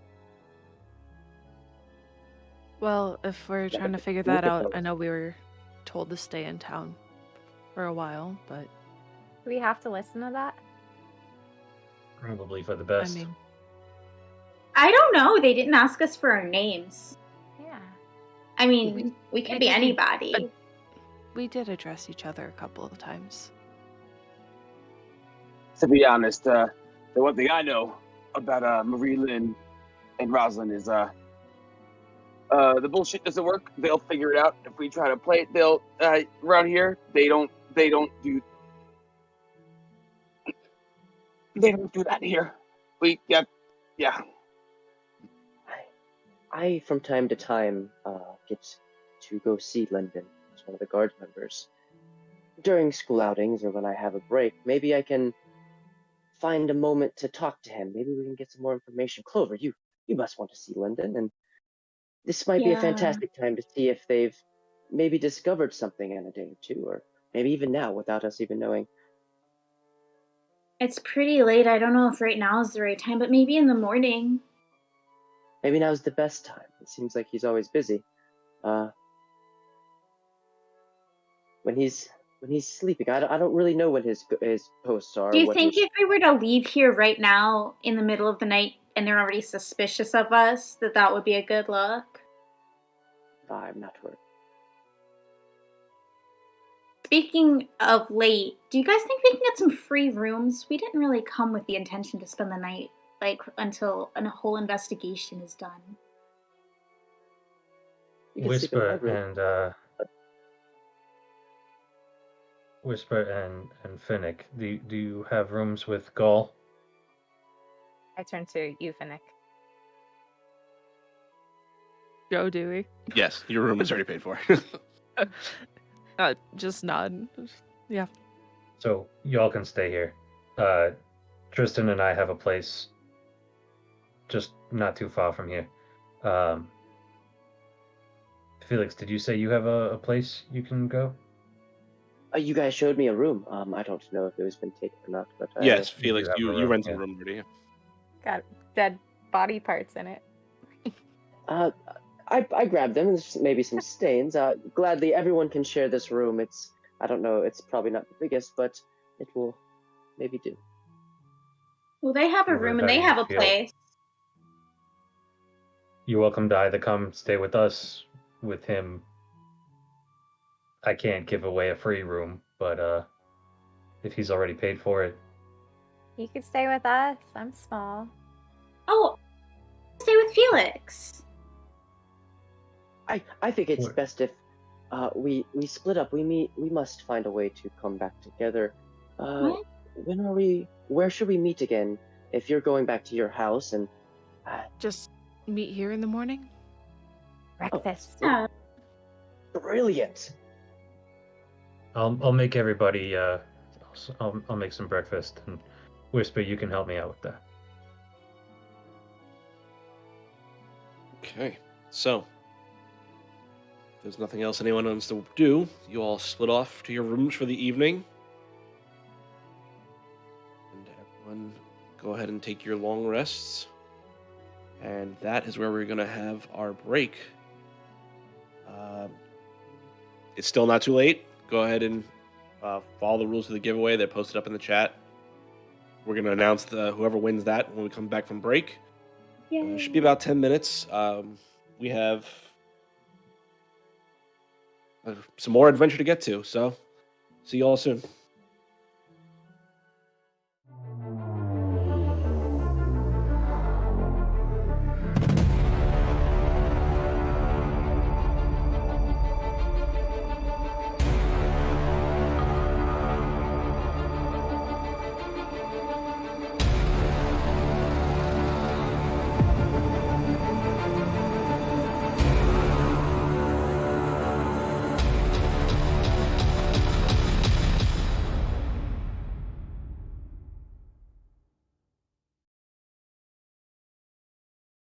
I'm Jacqueline Wilmot, Director of Volunteer and Community Engagement at the Phoenix. We're on a mission to help as many people as we can. I'm blown away honestly, by the impact our volunteers are having across the country. The Phoenix is yoga, it's art, it's hiking, it's music. So there's a lot of really exciting things happening at the Phoenix. Now, because of our virtual volunteer platform, we can take Phoenix anywhere. All they have to do is pick up that volunteer flag, and it's started. The people, they tend to come to the Phoenix because they get something out of it, you know? There's something genuine about that. And then, you know, along the way, they realize I can give back. What's so unique about volunteering with the Phoenix is that you can just come as you are, and we will give you the tools and the training to be successful. I became a volunteer with the Phoenix so that I could give back, even if it's just a little bit of what they've given me. One of my most favorite things about volunteering is meeting people, connecting. I've made friends that I will have for a lifetime. So it's been a dream of mine to be able to bring fitness or physical activities to the sober community here in Long Beach. And so to hear that the Phoenix was already here and doing that was super exciting for me. My service to others has played a major role in my personal recovery. So I like that the Phoenix lets me combine an activity and some service. I also really like riding my bike, so hand in hand they go together. I love the Phoenix. I don't know, it's just... The classes have really helped me come out of my shell a little bit. I have my confidence back, which I didn't have even though I got clean from drugs and alcohol. I feel like my life is taking off, and everybody at the Phoenix is helping me do that. Once Phoenix has helped you rise from the ashes, there's this sort of natural response where you want to do that for other people. And the beauty of that is as soon as they find that strength and fortitude in their recovery, they're reaching back for the next person. And if we did that across the country, imagine how many lives could be touched. So join us in this movement. Whether you are in recovery or an ally, you have something special to offer. Whether you are looking to lead events or support events, you already have everything you need to bring the Phoenix alive in your community. Get started today. We can't wait to make a difference alongside you.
Hi, welcome back, everyone. First and foremost, we're happy to announce the winner of the giveaway. It is going to be the Hazardous Vegas. So we're going to send out one of these, the foldable Tin 20, to you, provided by Mithril Armory in celebration of their Kickstarter that launched today. From what I understand, they already actually reached their goal within like the first 2.5 hours, which is awesome. Congratulations to them. That's fantastic. But yeah, we're going to send a message to you, Hazardous, to get your address and information like that. But besides that, let's dive back in. So, as the next day rises, the sun cresting over the mountains, warming the streets of Western, who wants to go first? Who's the first to arise for the day? Gormrod. Okay. Jumping on it. As you know, I'm up with the sun. My buddy, my roommate, is not. Normally, he wakes up to the smell of tea, bacon, and eggs. Today, he does not. He wakes up to the smell of my hand smacking him in the face. Come on, come on. You'll get your bacon and eggs when we get there. Come on, we got people waiting for us. Come on. Go. Stop. All right, all right. You see him like lazily look for his sword. Just normally, he gets up to the smell of tea and stuff, and it's right. He just fumbles and gets up. What do we? Where's my? What are we doing? We'll make it when we get to Marie Lynn's. Come on. Okay, as you two get yourselves together and make your way down the street, who wants to be the next group up? Clover is also up very early every morning. She likes to wake up when she hears the birds start singing so that she can listen to them. Okay. Hear them you do. As you kind of look up out the back window, you see the little pop. Jeez Louise. You hear you see plants and you hear birds. All that didn't work for me right now. So, as you look out the window, you see the little plot of land that is set up behind there, like this little homegrown garden that they have behind there. And you look back, and it's, I mean, for you especially, having grown up on a farm, like it's a cute little piece of land, and it's impressive what they've done in this small space. And then against back up towards a little bit back against one of the building that adjacents Marie Lynn's, you see the 7 bodies laid out. I'm gonna shift my focus, not pay as much attention to that area.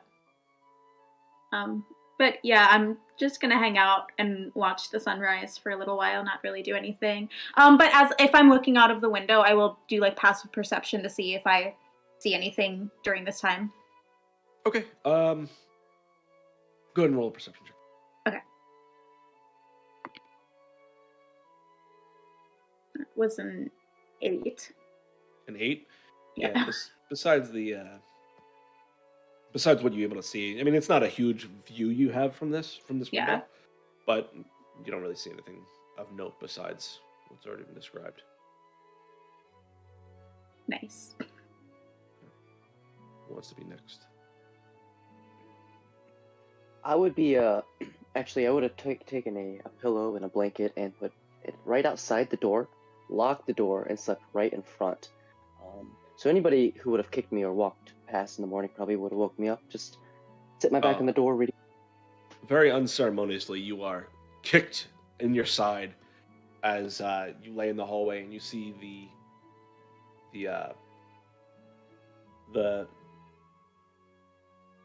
should I get this right? Sorry.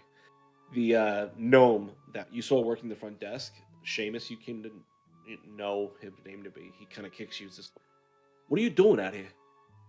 Oh, yeah, the floor was more comfortable than your beds. Kicks you again. Get out of the hallway. Okay. And I reach up and unlock the door and go in, and I roll in. Close the door.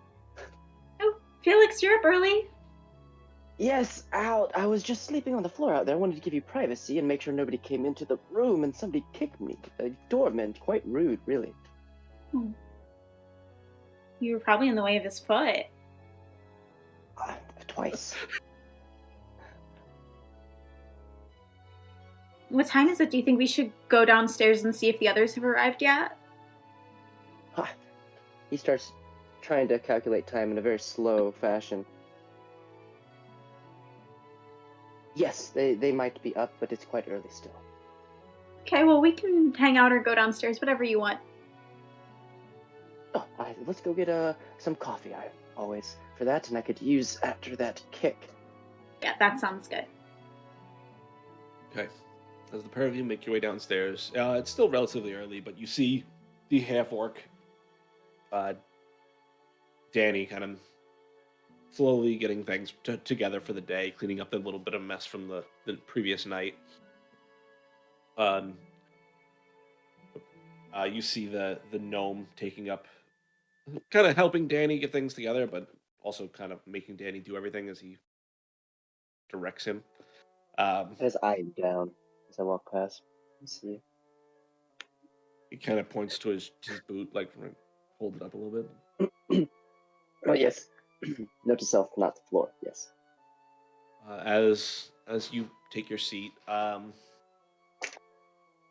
Danny kind of makes his way over. Good morning. Did you need anything? Anything you can get for the pair of you? We'll take some coffee. Okay. I'll go get some coffee. And honey and carrots as well, please. Honey and carrot. Okay. Yeah. I don't know if the kitchen's open yet. The chef should be here soon. He usually comes in relatively early. If you could just look back there, and if there's any bundles of carrots that could be raw, they don't have to be cooked, just grab a couple. Okay. Should be quite good. Okay, I can do that. It's 2 copper for the coffee, and then another copper for the carrots. Oh yes. Takes them. Okay, I'll go get all that for you. He kind of makes his way off.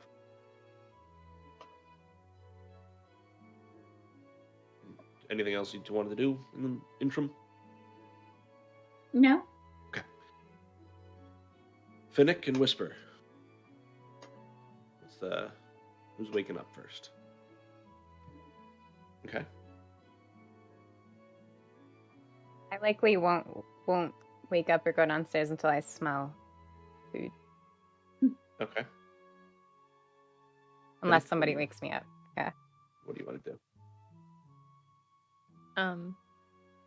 Just sort of wake up, stretch a little bit. Guess I'll look over, see that Whisper is still asleep, and I'll essentially get dressed for the day and head downstairs. Okay. As you make your way down, you see the slight bustle around. You see the two new friends that you've made, the Herringong and the halfling individual, seated at a table, and you see the half-orc Danny kind of bring over a little tray with some carrots and a little saucer of honey, with as well as the 2 cups of coffee, and he kind of lays them in front of all of them.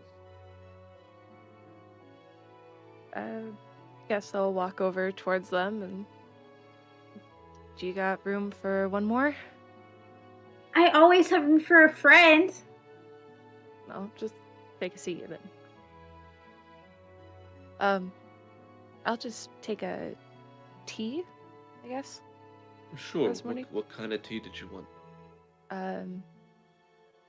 Well, I'll have that raspberry one that I had yesterday. Sure, I'll go get that for you. Did you need anything else? Not much of a breakfast person. Okay. Okay, I'll go get that. It's just 1 copper. Okay. He takes and makes his way off back to the kitchen.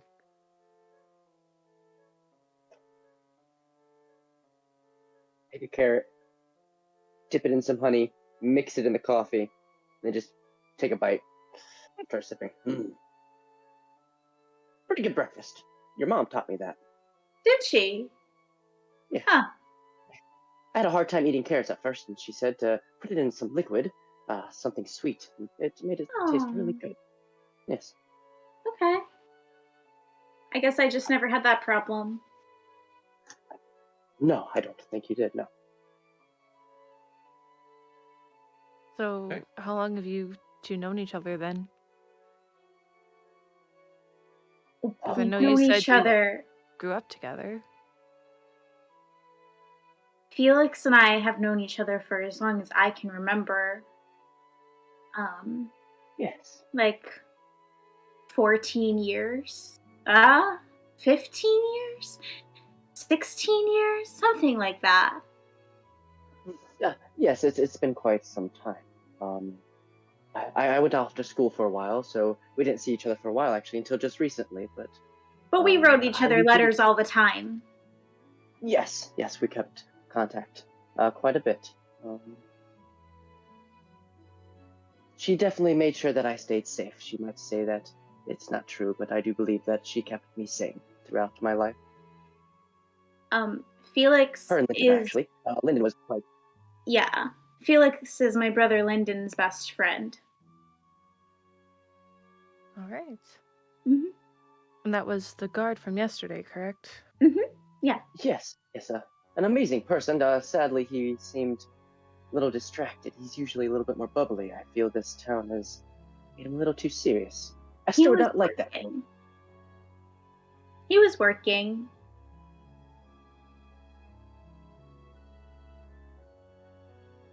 Can't blame him.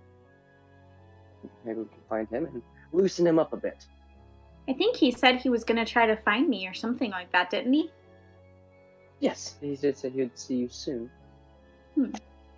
Well, it's been a long time since the last time he's been able to visit home from work, so hopefully soon means soon. Would I happen to know where his guard post would be, or where he usually checks in, or normally would hang out? I would say yeah, probably. He typically works in the market ward, so this is like kind of where Murray Lind is kind of like the edge of his post, his typical area. So that he would have a post in the market ward towards the center of the market. I smirk a little bit. Like, why don't we just go check out the market ward and... oh wait, no, we have to wait for the others. That's right. So let's not get carried away. But we should go see the market ward. Maybe we'll see him around. Sometimes when I'm hanging about, I see him. Is it as welcoming there as it is here? I haven't personally run into too much, but obviously it is a different circumstance. But I promise, no matter the welcome, we will make our way. Okay. As you say that, Gormrog and Tristan make your way into Relens. And as we walk in, I'm going to see the three of them at the table, and I'm just going to pat Tristan on the shoulder and go ahead and just sit down. I'll take care of you. The back shoulder pat. Where's Whisper? I think she was asleep when I came down, so she's probably still asleep. If you want me to get her, I'll go get her. Would you mind? I don't want to impose, but she did ask to cook with me. Yeah, I can go do that. Let's stand You all up. want breakfast? Yes, faster the better. Are you eating raw carrots? He's get into his coffee. Oh, quite good. oh, no. Let me take care of that. I'll fix that. Oh, okay. I put the carrot down. The carrots. I'm gonna take the tray away from them and to Finnick, I'm gonna say, please have Whisper meet me in the kitchen. Okay. Thank you. Those were the carrots next to the dead bodies. They whispered that very quietly. Justin's sitting there. Well, just I didn't using need his sword any. to hold himself up. He's tired. I'm immediately gonna start cooking. Bacon, eggs, breakfast sausage, a medley of vegetables. I'm gonna make a sort of stir fry Just keep that separate for them. I'm going to glaze it with some honey and a touch of some spices and herbs just to, I don't know, season it up a bit, just make it a bit more lively than just raw carrots dipped in coffee. I want to see fan art of Gormrog in front of a stove, like just flipping the stir fry. Like, is that some He must weird be in his morning way. show? I'm more When interested. the goblins come in, they ask, "Hey, what are you making?" Don't worry about it. All right. So Finnick, as you head upstairs, you open the door, and as you go, the food smells are starting to waft up there too, and they push through the door as you open it. Whisper? You awake? Gormrog wanted you to meet him in the kitchen because you said you were going to make breakfast with him. Oh, yeah. I smell it. Is that what I'm smelling? What is that? I think so. Okay, let's go. Right. I'm gonna grab my bag and I'm gonna just run out in front of her. Shut the door and just follow her down the stairs. Not quite as fast as she's running, but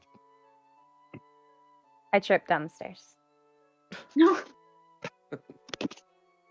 Oh no. I'm fine.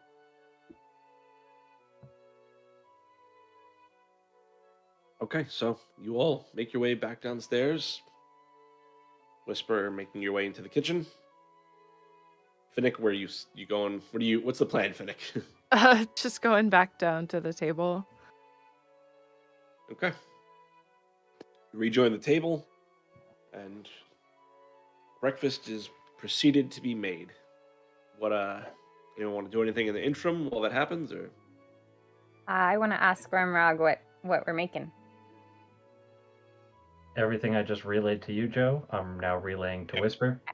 I'm going to say, you can help by, fill in the blank here, and just kind of coach her through half of it while I do the other half, and then we'll bring it all out together along with drinks and top off the coffees and teas and maybe some juice.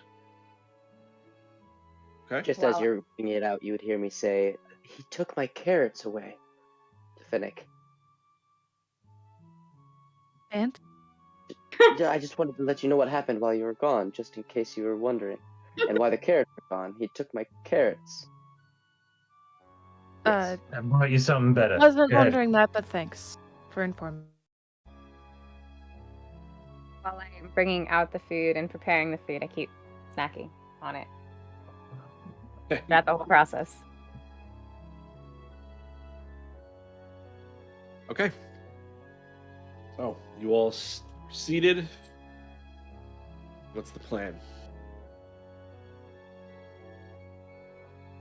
So at some point, I need to go to the Cobalt Reserve and report to my superiors to let them know that one of their own is involved in this and report about what's happened. You said your brother was on the guard, right? Yeah. He was Did you want to talk to him? Yeah. That's a very good idea. I would. I don't know if he can talk to me though. I don't want to get him in trouble. We've gotten him in trouble in many other things. What is this? His job, his livelihood, his career. Oh, so like what I've done with Gormrog. Never mind. Then we'll be as quietly as possible, but I will call it a best friend favor. Let me go ask him. How's that? Okay. Best friend. Yes, we grew up together. He's more of a yes, a little bit of a brother, but more best friend, I would say. Their family's been close to me. Oh, you're a brother. You grew up with us.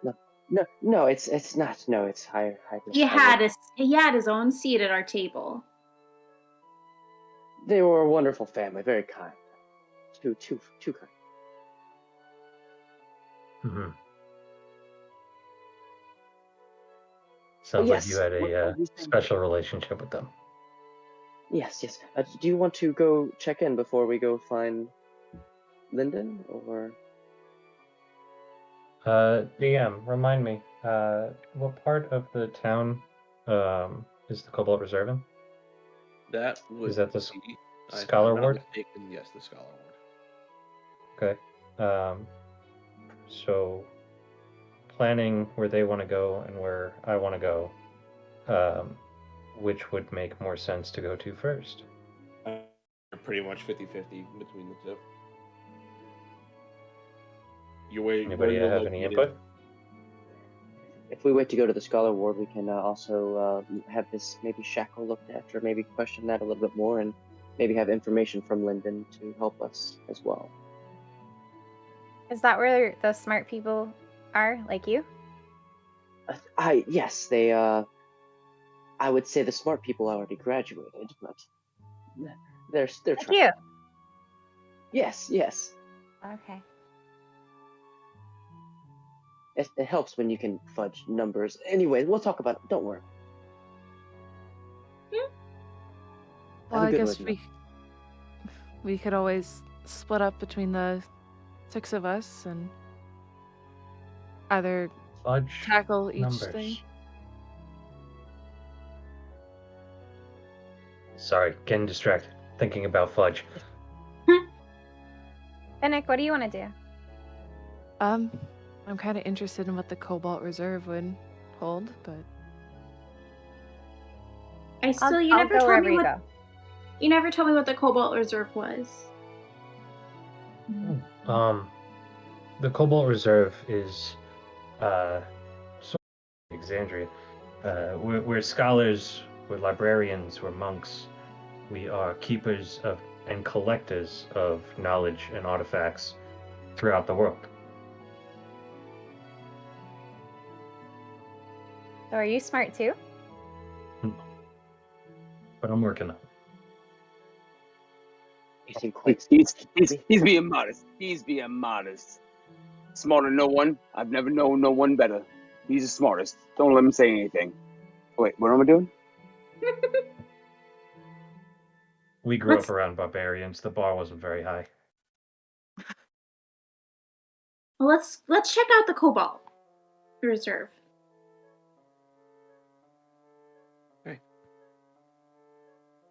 So after breakfast, because there was a bit of a stink raised because we missed food last time, we'll make sure everybody eats first, and then we'll go to the Cobalt Reserve. Yeah. Before we leave, you see me pull out my notebook and scribble some things down on it, and I put it back in my bag. She does that. Are these honey glazed vegetables? Yeah. Unglazed, stir-fried vegetables.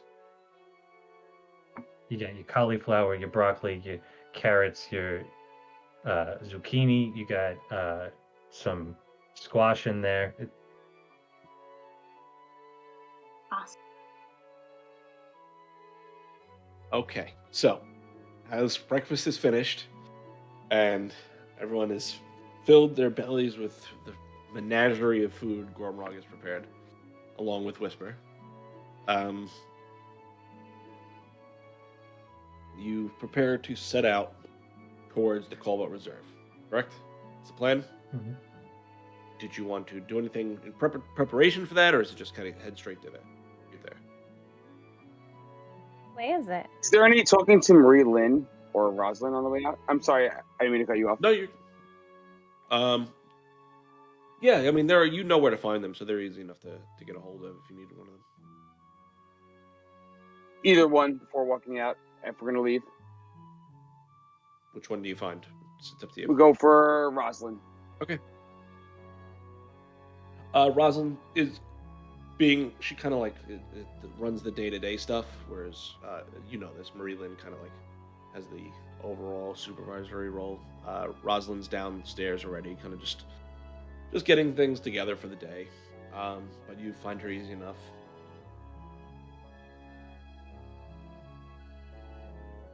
So, how bad did I fuck up this time?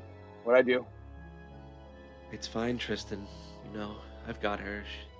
She just didn't want the extra attention from the guard, that's all. I know that every now and then I feel like I'm doing the right thing and I'm not, and I try to make sure I don't throw it at you guys, and you guys knows that I'm trying to make sure you know he's good for just if she has something to say, make sure she says it to me, not him. If it's a problem, she says it to me. Listen, it's fine. It's taken care of. She understands. You guys did the right thing. She knows that. So, when anything, just it's me, not him. Me. We know this every time. Tristan, it's fine. Go on. All right.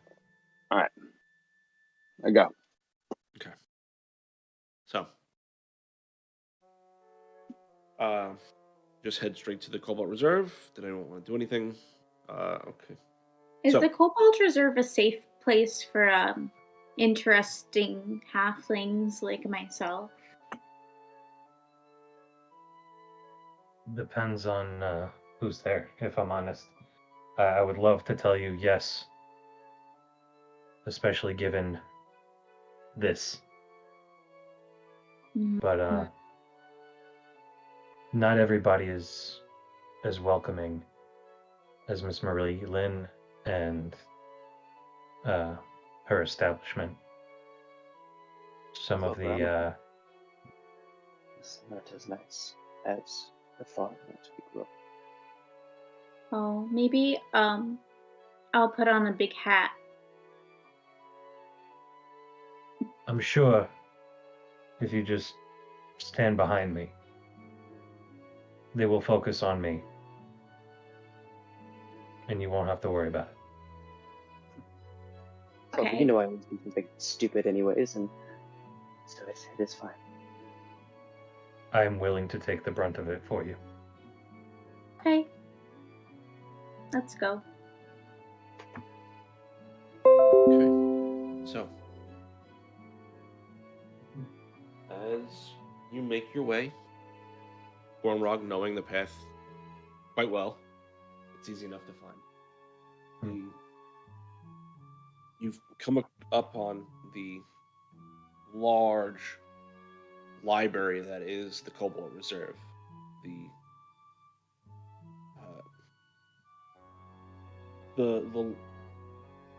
It almost looks like a temple in the way it's designed. It's got these just vast white alabaster walls, this beautiful blue metallic tile ceiling, and as you come up to it, you see the comings and goings of individuals similarly dressed to the person that you pulled from the sewers the other night. But as you approach,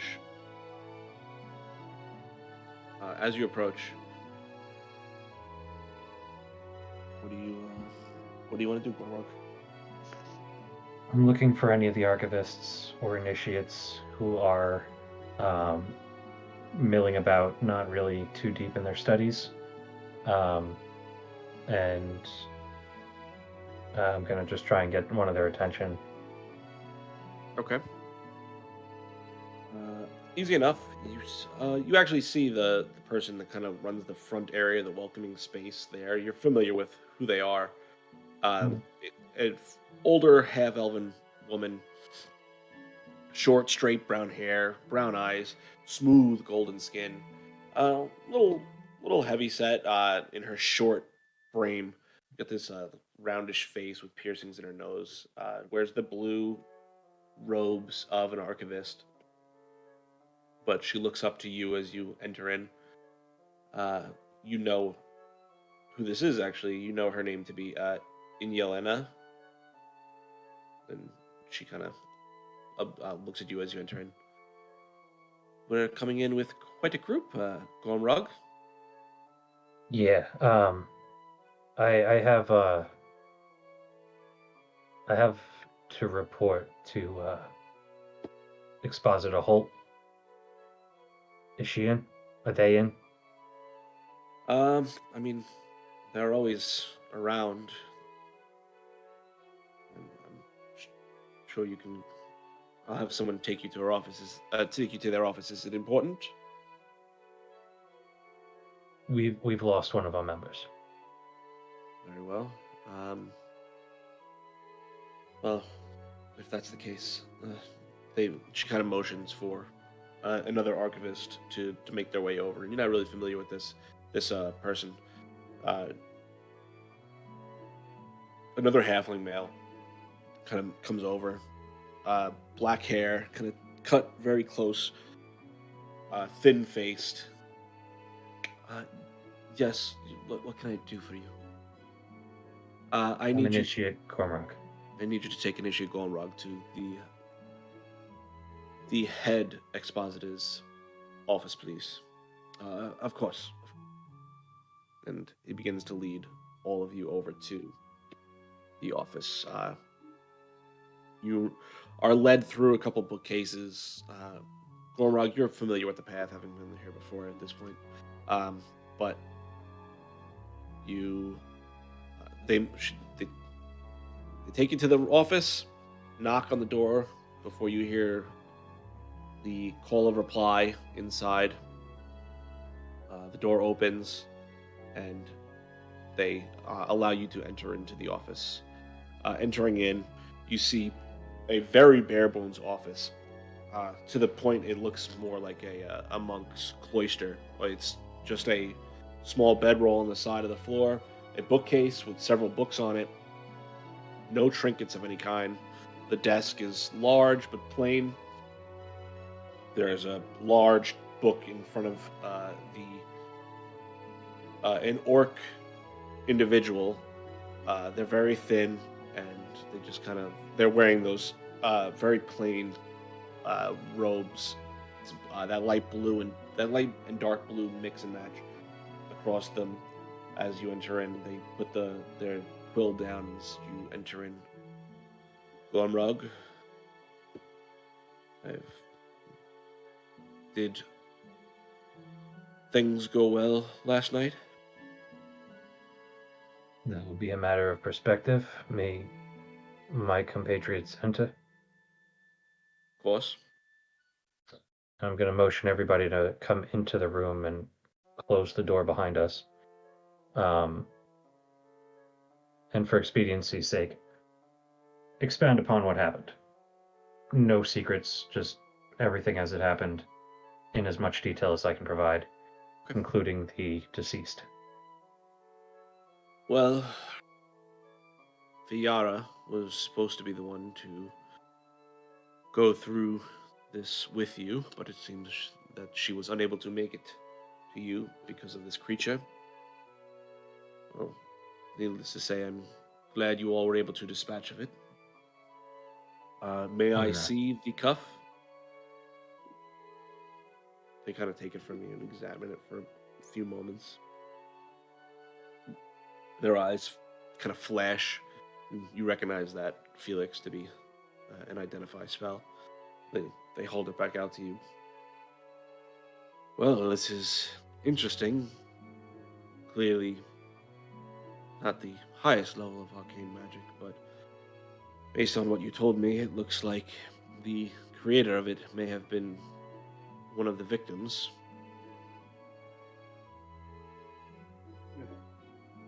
Either one of the victims or it escaped the creator. Well, the individual you said with the League of Miracles symbol on their uniform, if you will, it appears that if I was a betting, I would guess that would be who designed that, though I doubt that they would have worked by themselves. Felix, you recognize that, right? Yes, I mean, it's hard to tell for myself. Like I said, I just graduated, but if I had much more time, I could tell you who made it. Find somebody who could maybe even track. But it all sounds about right.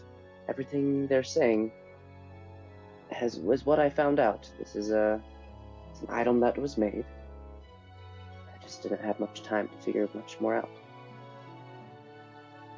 Well, I think the question would be as to why they had this creature. Would a part of the creature help? Well, I don't particularly. We know what the creature is at this point. I'm not sure what benefit that gives us at this junction, besides be questioning someone from the League. I should tell you this. The League has not always been their reputation to the public is positive because they've rebuilt most of Western and most of Greater Tal'Dorei at this point, but they've done it in a way that they've leveraged quite a bit of debt against many of the cities, and they've used this to expand their power, so we obviously are quite concerned with their rising influence. The necessity for them to study these creatures is quite curious. I feel hesitant now to give it to you if they seem so eager for power. I don't know if... Are you saying that they shouldn't fall in the hands of something like this, or you think this is from them, is what you're saying? Or? Well, I think it's safe to say that for whatever reason they were studying this creature. This apprentice or whatever this person was in relation to the League of Miracles, whatever their relationship with the actual spellwright in the city is, that is unknown to me at this time. I don't know exactly who this person would be, but I know the spellwright Salgim. He has a few other mercenary mages that work underneath him, and as I've said, he does have quite a bit of influence in the city. So, what was his name? That would be spellwright Histix Salgim.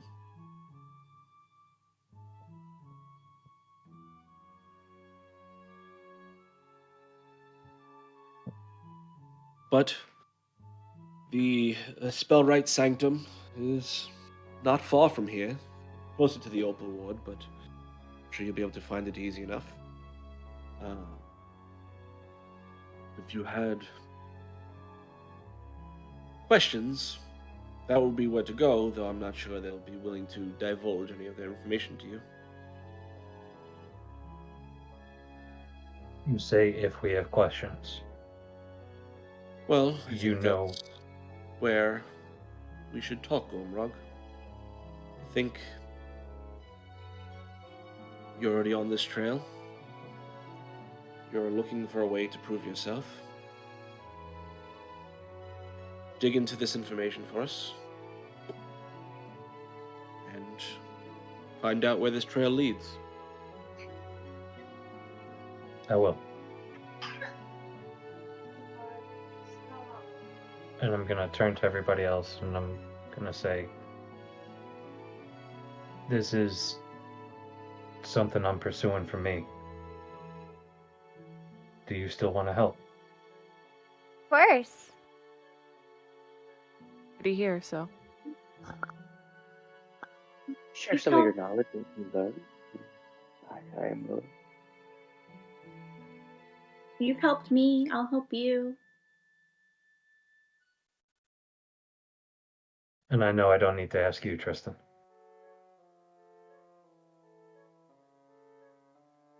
If there's anything, there's nothing else. Well, as I've said, the League of Miracles is built up quite a reputation for themselves, so I wouldn't go in there guns blazing unless you want to be locked away for the rest of your lives. Guns? Yes, I'm sure you're capable, but you're talking about some very powerful arcane individuals here. Particularly the spell, right? They are very powerful. So just caution, so you're aware of what you're going into. Maybe gain their trust, or sneak in, investigate, whatever. Your methods are your own, Gormrug, and I'm sure the rest of you are quite capable. But May I ask a question before we of leave? course, Do you trust this organization? the League of Miracles. Yes. No, the Cobalt Soul is very suspicious of the League and their intentions for gathering this much power. And while not all of this is known, they've leveraged their debt against several politicians to further their own goals. And some of the mercenary mages they hire are necromancers and blood cultists and the like. They have a very laissez-faire attitude to whoever they bring into their ranks, so it is quite concerning for us, especially with remnants of the cult of Vecna making their way into their ranks, and we just quite concerned. I appreciate your honesty, and I will take that all to heart. Well, we at the Cobalt Soul like to question everything. Yes.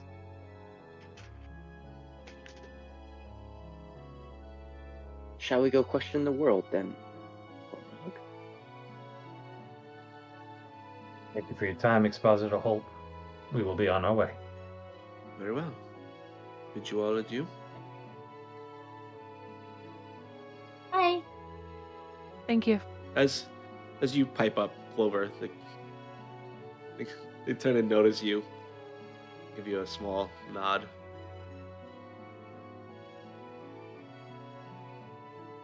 It's gonna turn around and walk away. They don't say anything else. They just Okay. take note of your presence. Nice. I note that note.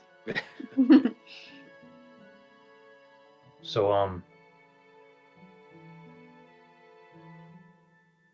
League of Miracles, Cult of Vecna. Etna? Vecna? Among mercenary mages, Spellwright, Spellwright. Salgrim. It's a lot of names.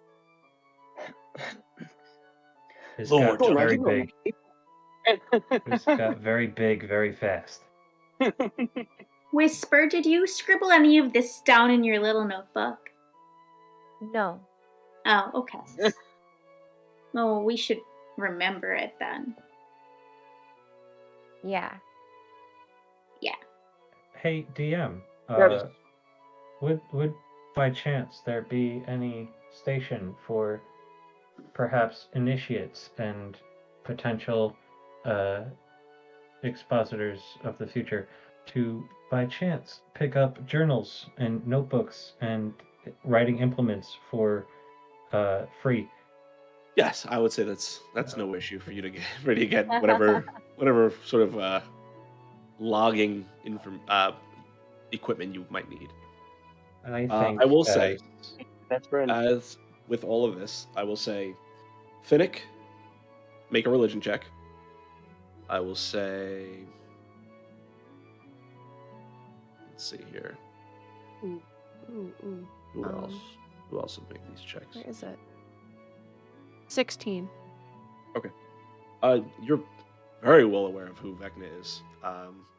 They're a lich who rose to godhood not 29 years ago, and were defeated by the adventuring party Vox Machina. Their cult is called the Remnants, and their They are spread out at this point, and a mere fraction of what they were at his rise. But that's he is the god. Pull this for you. He is called the Whispered One, and his whole cult is about acquiring secrets and hoarding them. And he is, as I've said, the god of a god of death, like a betrayer god of death.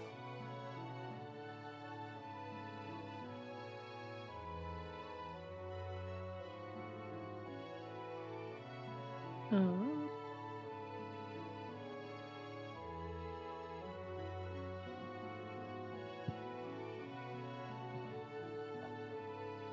Okay.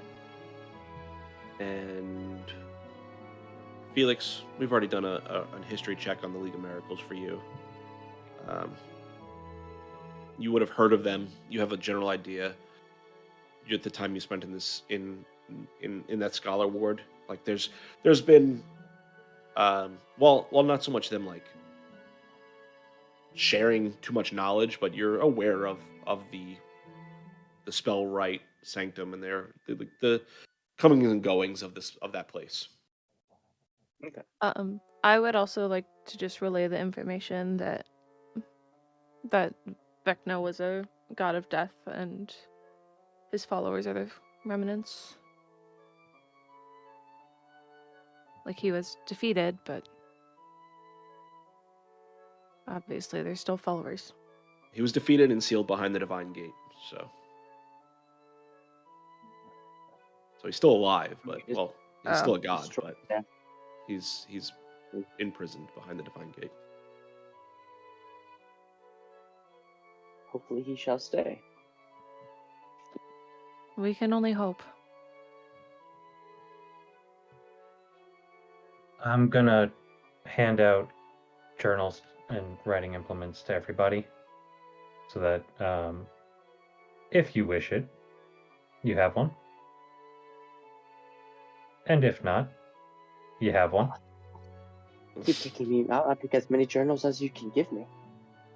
Let's use more journals. You get one. Well, now I have two. So everybody will get a journal and something to write. Okay.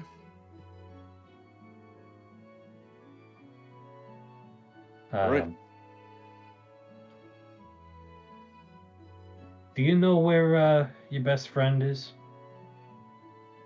I have an idea where his posts are.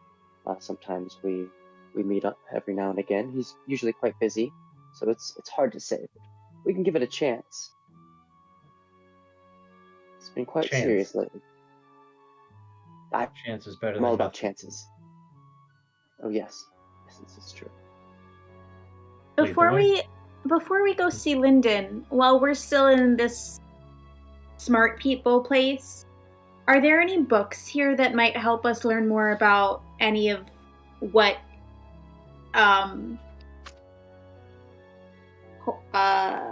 Holt? Head Expositor Holt just told us? Sorry. Like a lot. Yeah. Like, yeah. Should Probably. we check that out before we leave? We might. Well, I don't know when we the are next in the time. library. We would have to get an archivist to follow us around and watch us. Everybody here would be assigned their own personal archivist, just in case we split up. Would not be allowed to take books out of the library, but if you wanted to look something up, I'm sure we could see if that was possible. If anyone thinks it's worth it, I don't know if there's anything I specifically need to. I mean, it would be smart to know what we're going up against before we. Yeah. Just jump right in, but. Yeah, I mean we're Well, here, so. We can go And talk if to we need to- Ileana at the front desk again. It's Okay. not as fancy as this, but we can always go back to my school. I mean, they have quite a library. We could check something out. But again, not as fancy as your very beautiful library. What was the name of your school?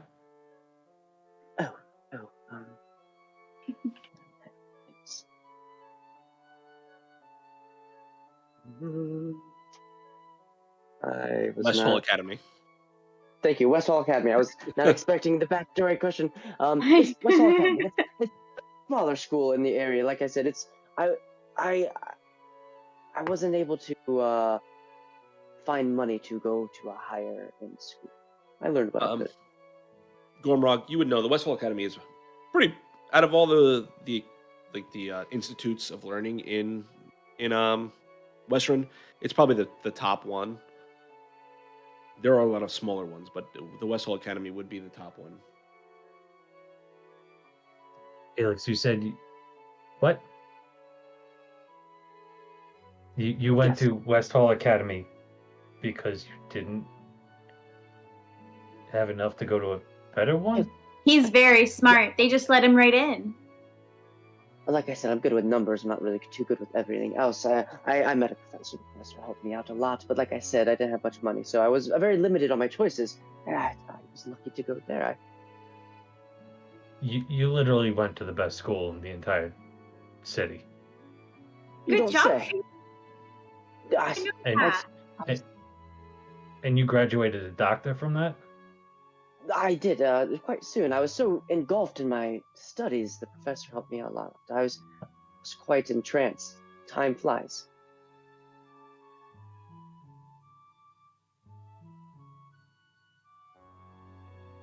We may make a stop there at some point. Yes, but I really feel that all the information should be here, even Lyndon. I don't know. To Ileana. Okay. And we'll go back to the half-elf woman at the front desk with the piercings, and we'll ask her for what we need, I guess. Okay. So everyone's gonna go try and research something. Is there anything specific? Yeah, I'm not researching anything on my own. Okay. So who's not researching? I'm not researching. I'm following wherever he goes. I go follow him in there. I'm not doing anything on my own. Okay. Those of you that aren't researching are going to be asked to wait outside, but the rest of you are assigned a archivist. I need all of you to figure out what you're going to research, then roll a history check for me. This is going to be you spending an hour to research this, just so you know. We'll get to it in a minute. I would specifically like to research Spellwright Salgam and their last couple of years of influence in the city. Okay. I guess I wanted to do more research on Vecna and I guess creatures alike. The Lich. Okay.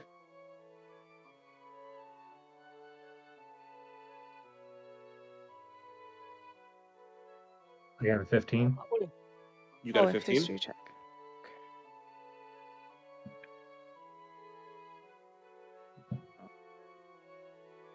Oh, that's an 18. Okay. What about you, Clover? Felix, what are you looking up? I would do the same with the Spellwright. I would honestly stick around with Gormog a little bit, trying to help him out, even if we had another person as well.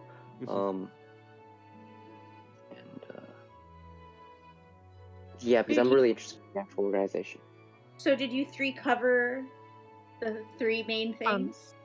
I was going to ask if I could add, I guess, Vecna's followers to that list as well. Okay. So you want to research more of Vecna's side of his stuff, not so much. I guess. Yeah. Okay. Did Only you an guys hour, cover the main things? There was still necromancers and blood cultists. And then mercenary majors. There's also the what is it? The League of Miracles itself. Yeah, the League of Miracles.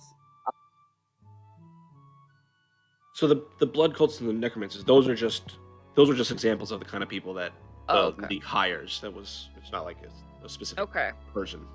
I thought we knew about the League of Miracles altogether too, pretty completely. If not, then I'd gladly start researching onto that, see what we can find. Cool. Well, since you guys have that covered, Clover hears all this stuff about magic, and she's been wanting to learn more about magic for a while, so she would like to look up basic magic books. Okay. Okay, so everyone, so we've said roll a history or intelligence check. Okay, so while you do that, you said you got an 18, Finnick? Yes. Okay, so looking into it, besides what we already said, Vecna was a lich that used, eventually came to divinity through a ritual that was performed about 30 years ago. He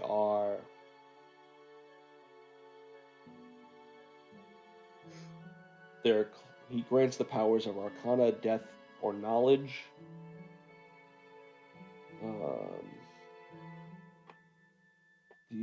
The Dawnfather, the Everlight, the Knowing Mother, and the Matron of Ravens, their champions count themselves among Vox Machina, so they were the deities that are most closely linked to sealing Vecna.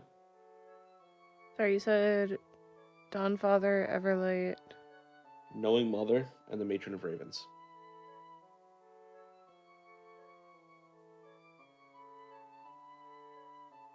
Okay.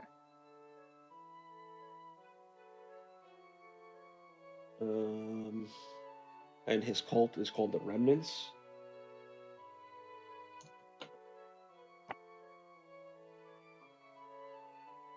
So sorry, my headphones died. Give me 2 seconds. I'll be right Yeah, back. you're good. They are, while they are diminished since his fall, they're still relatively powerful, especially considering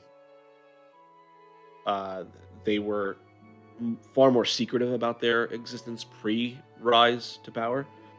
But now they act a little more openly, but they still do act under the cover of shadows. It falls under their whole thing, secrets and acquiring forbidden knowledge, and then hoarding this knowledge, etc. But besides that, there's not too much else. All right. Wormrug, you rolled a 15, and you were looking up very specifically the spell right, correct? Yeah, Hystix Salium. Yes. You find some public records on on him.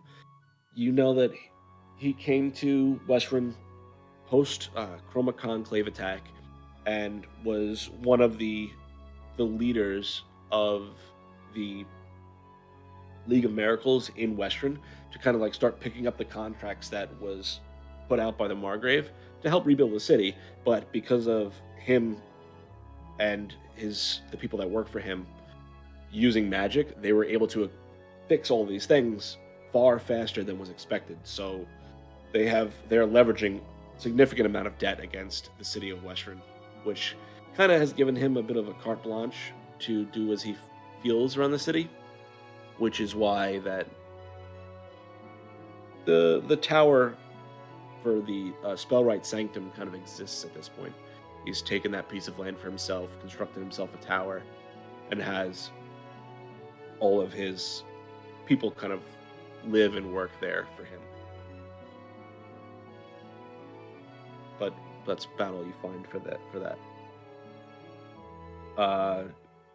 Felix, you looked up the League of Miracles specifically, correct? What'd you roll? I can't hear you.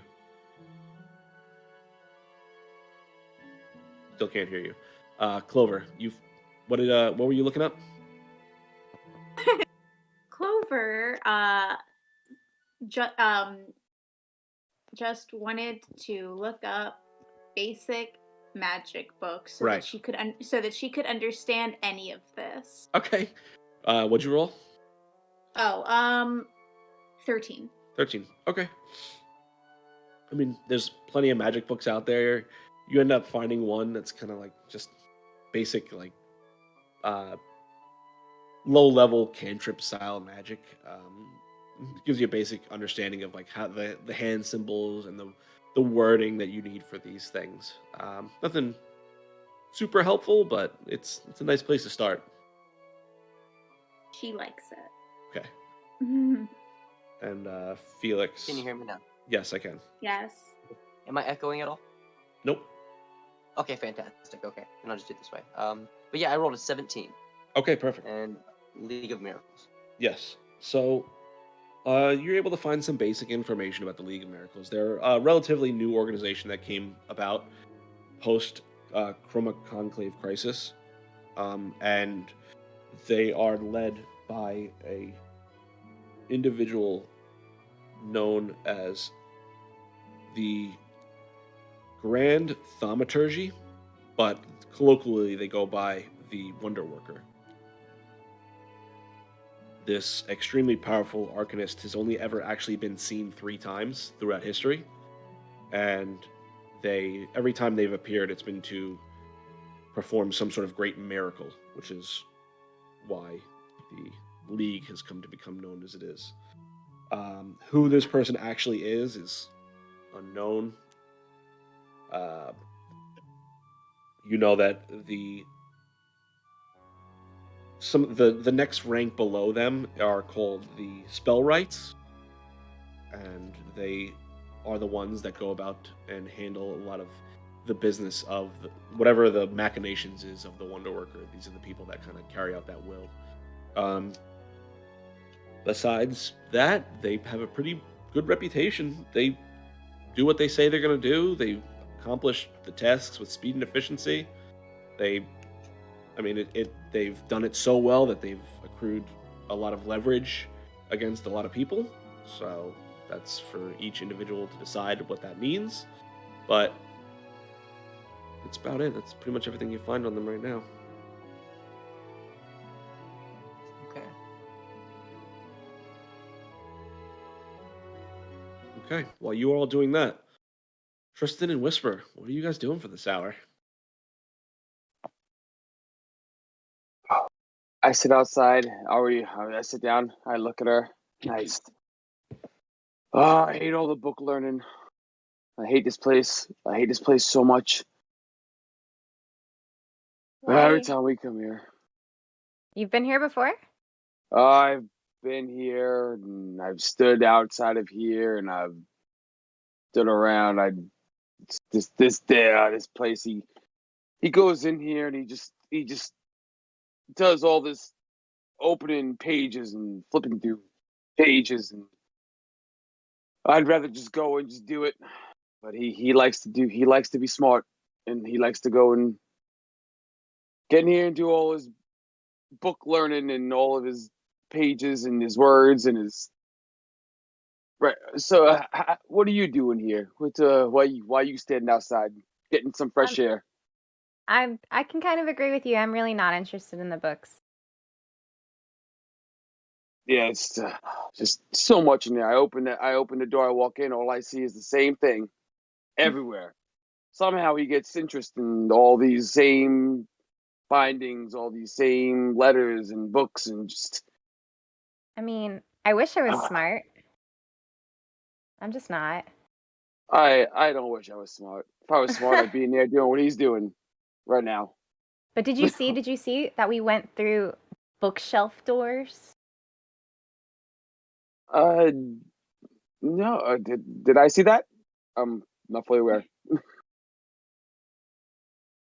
Which part are you referring to, Whisper?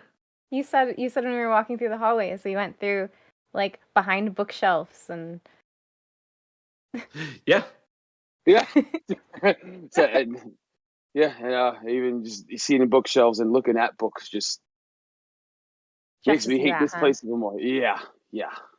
I'd rather just do the words. I'd rather just go and do the things, but he's always adamant on making sure everything is prepared and everything is always right. And so, what are you sitting out here? Why are we getting some fresh air while they're breathing the dust to all these books? I mean, there was a lot mentioned, and I couldn't really follow any of it, so I kind of lost interest, and I kind of stopped paying attention. So I had no reason to be followed around by somebody in a library where I am not interested, or I don't know what I'm looking up. So I was going to come out here, and then you're out here, and you seem very stressed out. You know, it's between what's going on here and everything else that's going to be happening. You know what? I want to focus on you. More between me, I have some things going on. Is there a reason you're here? Are you here? Are you just hanging out? Are you just following somebody? Do you have a mission? I met Finnick on the road, and we were an awesome team, and I killed some stuff with my club, and then we went to the inn, and then we met all of you, and then Gormrog taught me how to cook, and then we walked here. Oh, and then there were spiders in there. Yeah. You were there for that part, though. So do you have any what are your thoughts on these pods and all these people and us being thrown into this special mix? Is there any No, it's kind of fun. You don't think it's fun? No, not at all. Lots of stuff. Not too much I want to give out right now on top of what's going on, but let's go with touching really close to base. Not a fan of seeing helpless people not being able to defend themselves and having other people have to defend them after they're gone already. Just too much of that going on. And this was a specific touch that's there. I'm trying to figure out a way to keep myself honed together, just try to keep it all right. Gormy, he's all about keeping it together. He's all about making sure that we're both good. As long as he's protected, I'm fine. But you guys seem like good friends. My life is his life. How long have you been friends? For longer than I can remember. Longer than I can remember. All I can remember is the fact that we've been friends since the moment that anything mattered. Oh. That's when it comes to numbers, days, years, ages. When it comes to Gormy, it doesn't matter. It's all about the fact that when it did matter, he made it matter. And now I'm trying to make everything else matter on top of that. And anybody hurts him, they have to come to ask me first. You're a good friend. I can guarantee you, no one's getting past me to get to him. So, that's my story. We're all in this new. I hope we can get to know each other very well. And you seem like you're here for a reason. So I'm not gonna press into it, but you seem like you're here for a reason. Really? I only get to kind of feel for certain things like this, not too often, but sometimes. So, if we were going through all this, and you stay here, then you're here for something. You all have been really nice to me, and I've found this fun so far, and I didn't really have anything else to do. So, and there's been good food, and I learned how to cook. I'm having fun. And Gormrog said that we were friends. Hey, if Gormy says you're friends, then That means a lot. And I have your back. You don't worry. I've got I have yours your too. I'm really strong. Are you? What's Yeah. what are your strengths? I killed an ogre once. I killed an ogre once. You killed an ogre by yourself? Mm-hmm. All by myself. All by yourself? All by myself. That's where I got this club.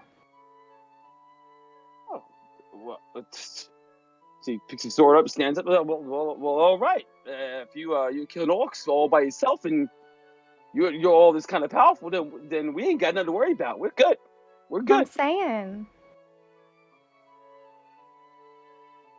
You know what? I think we're gonna be friends. Hand out. Shake your hand.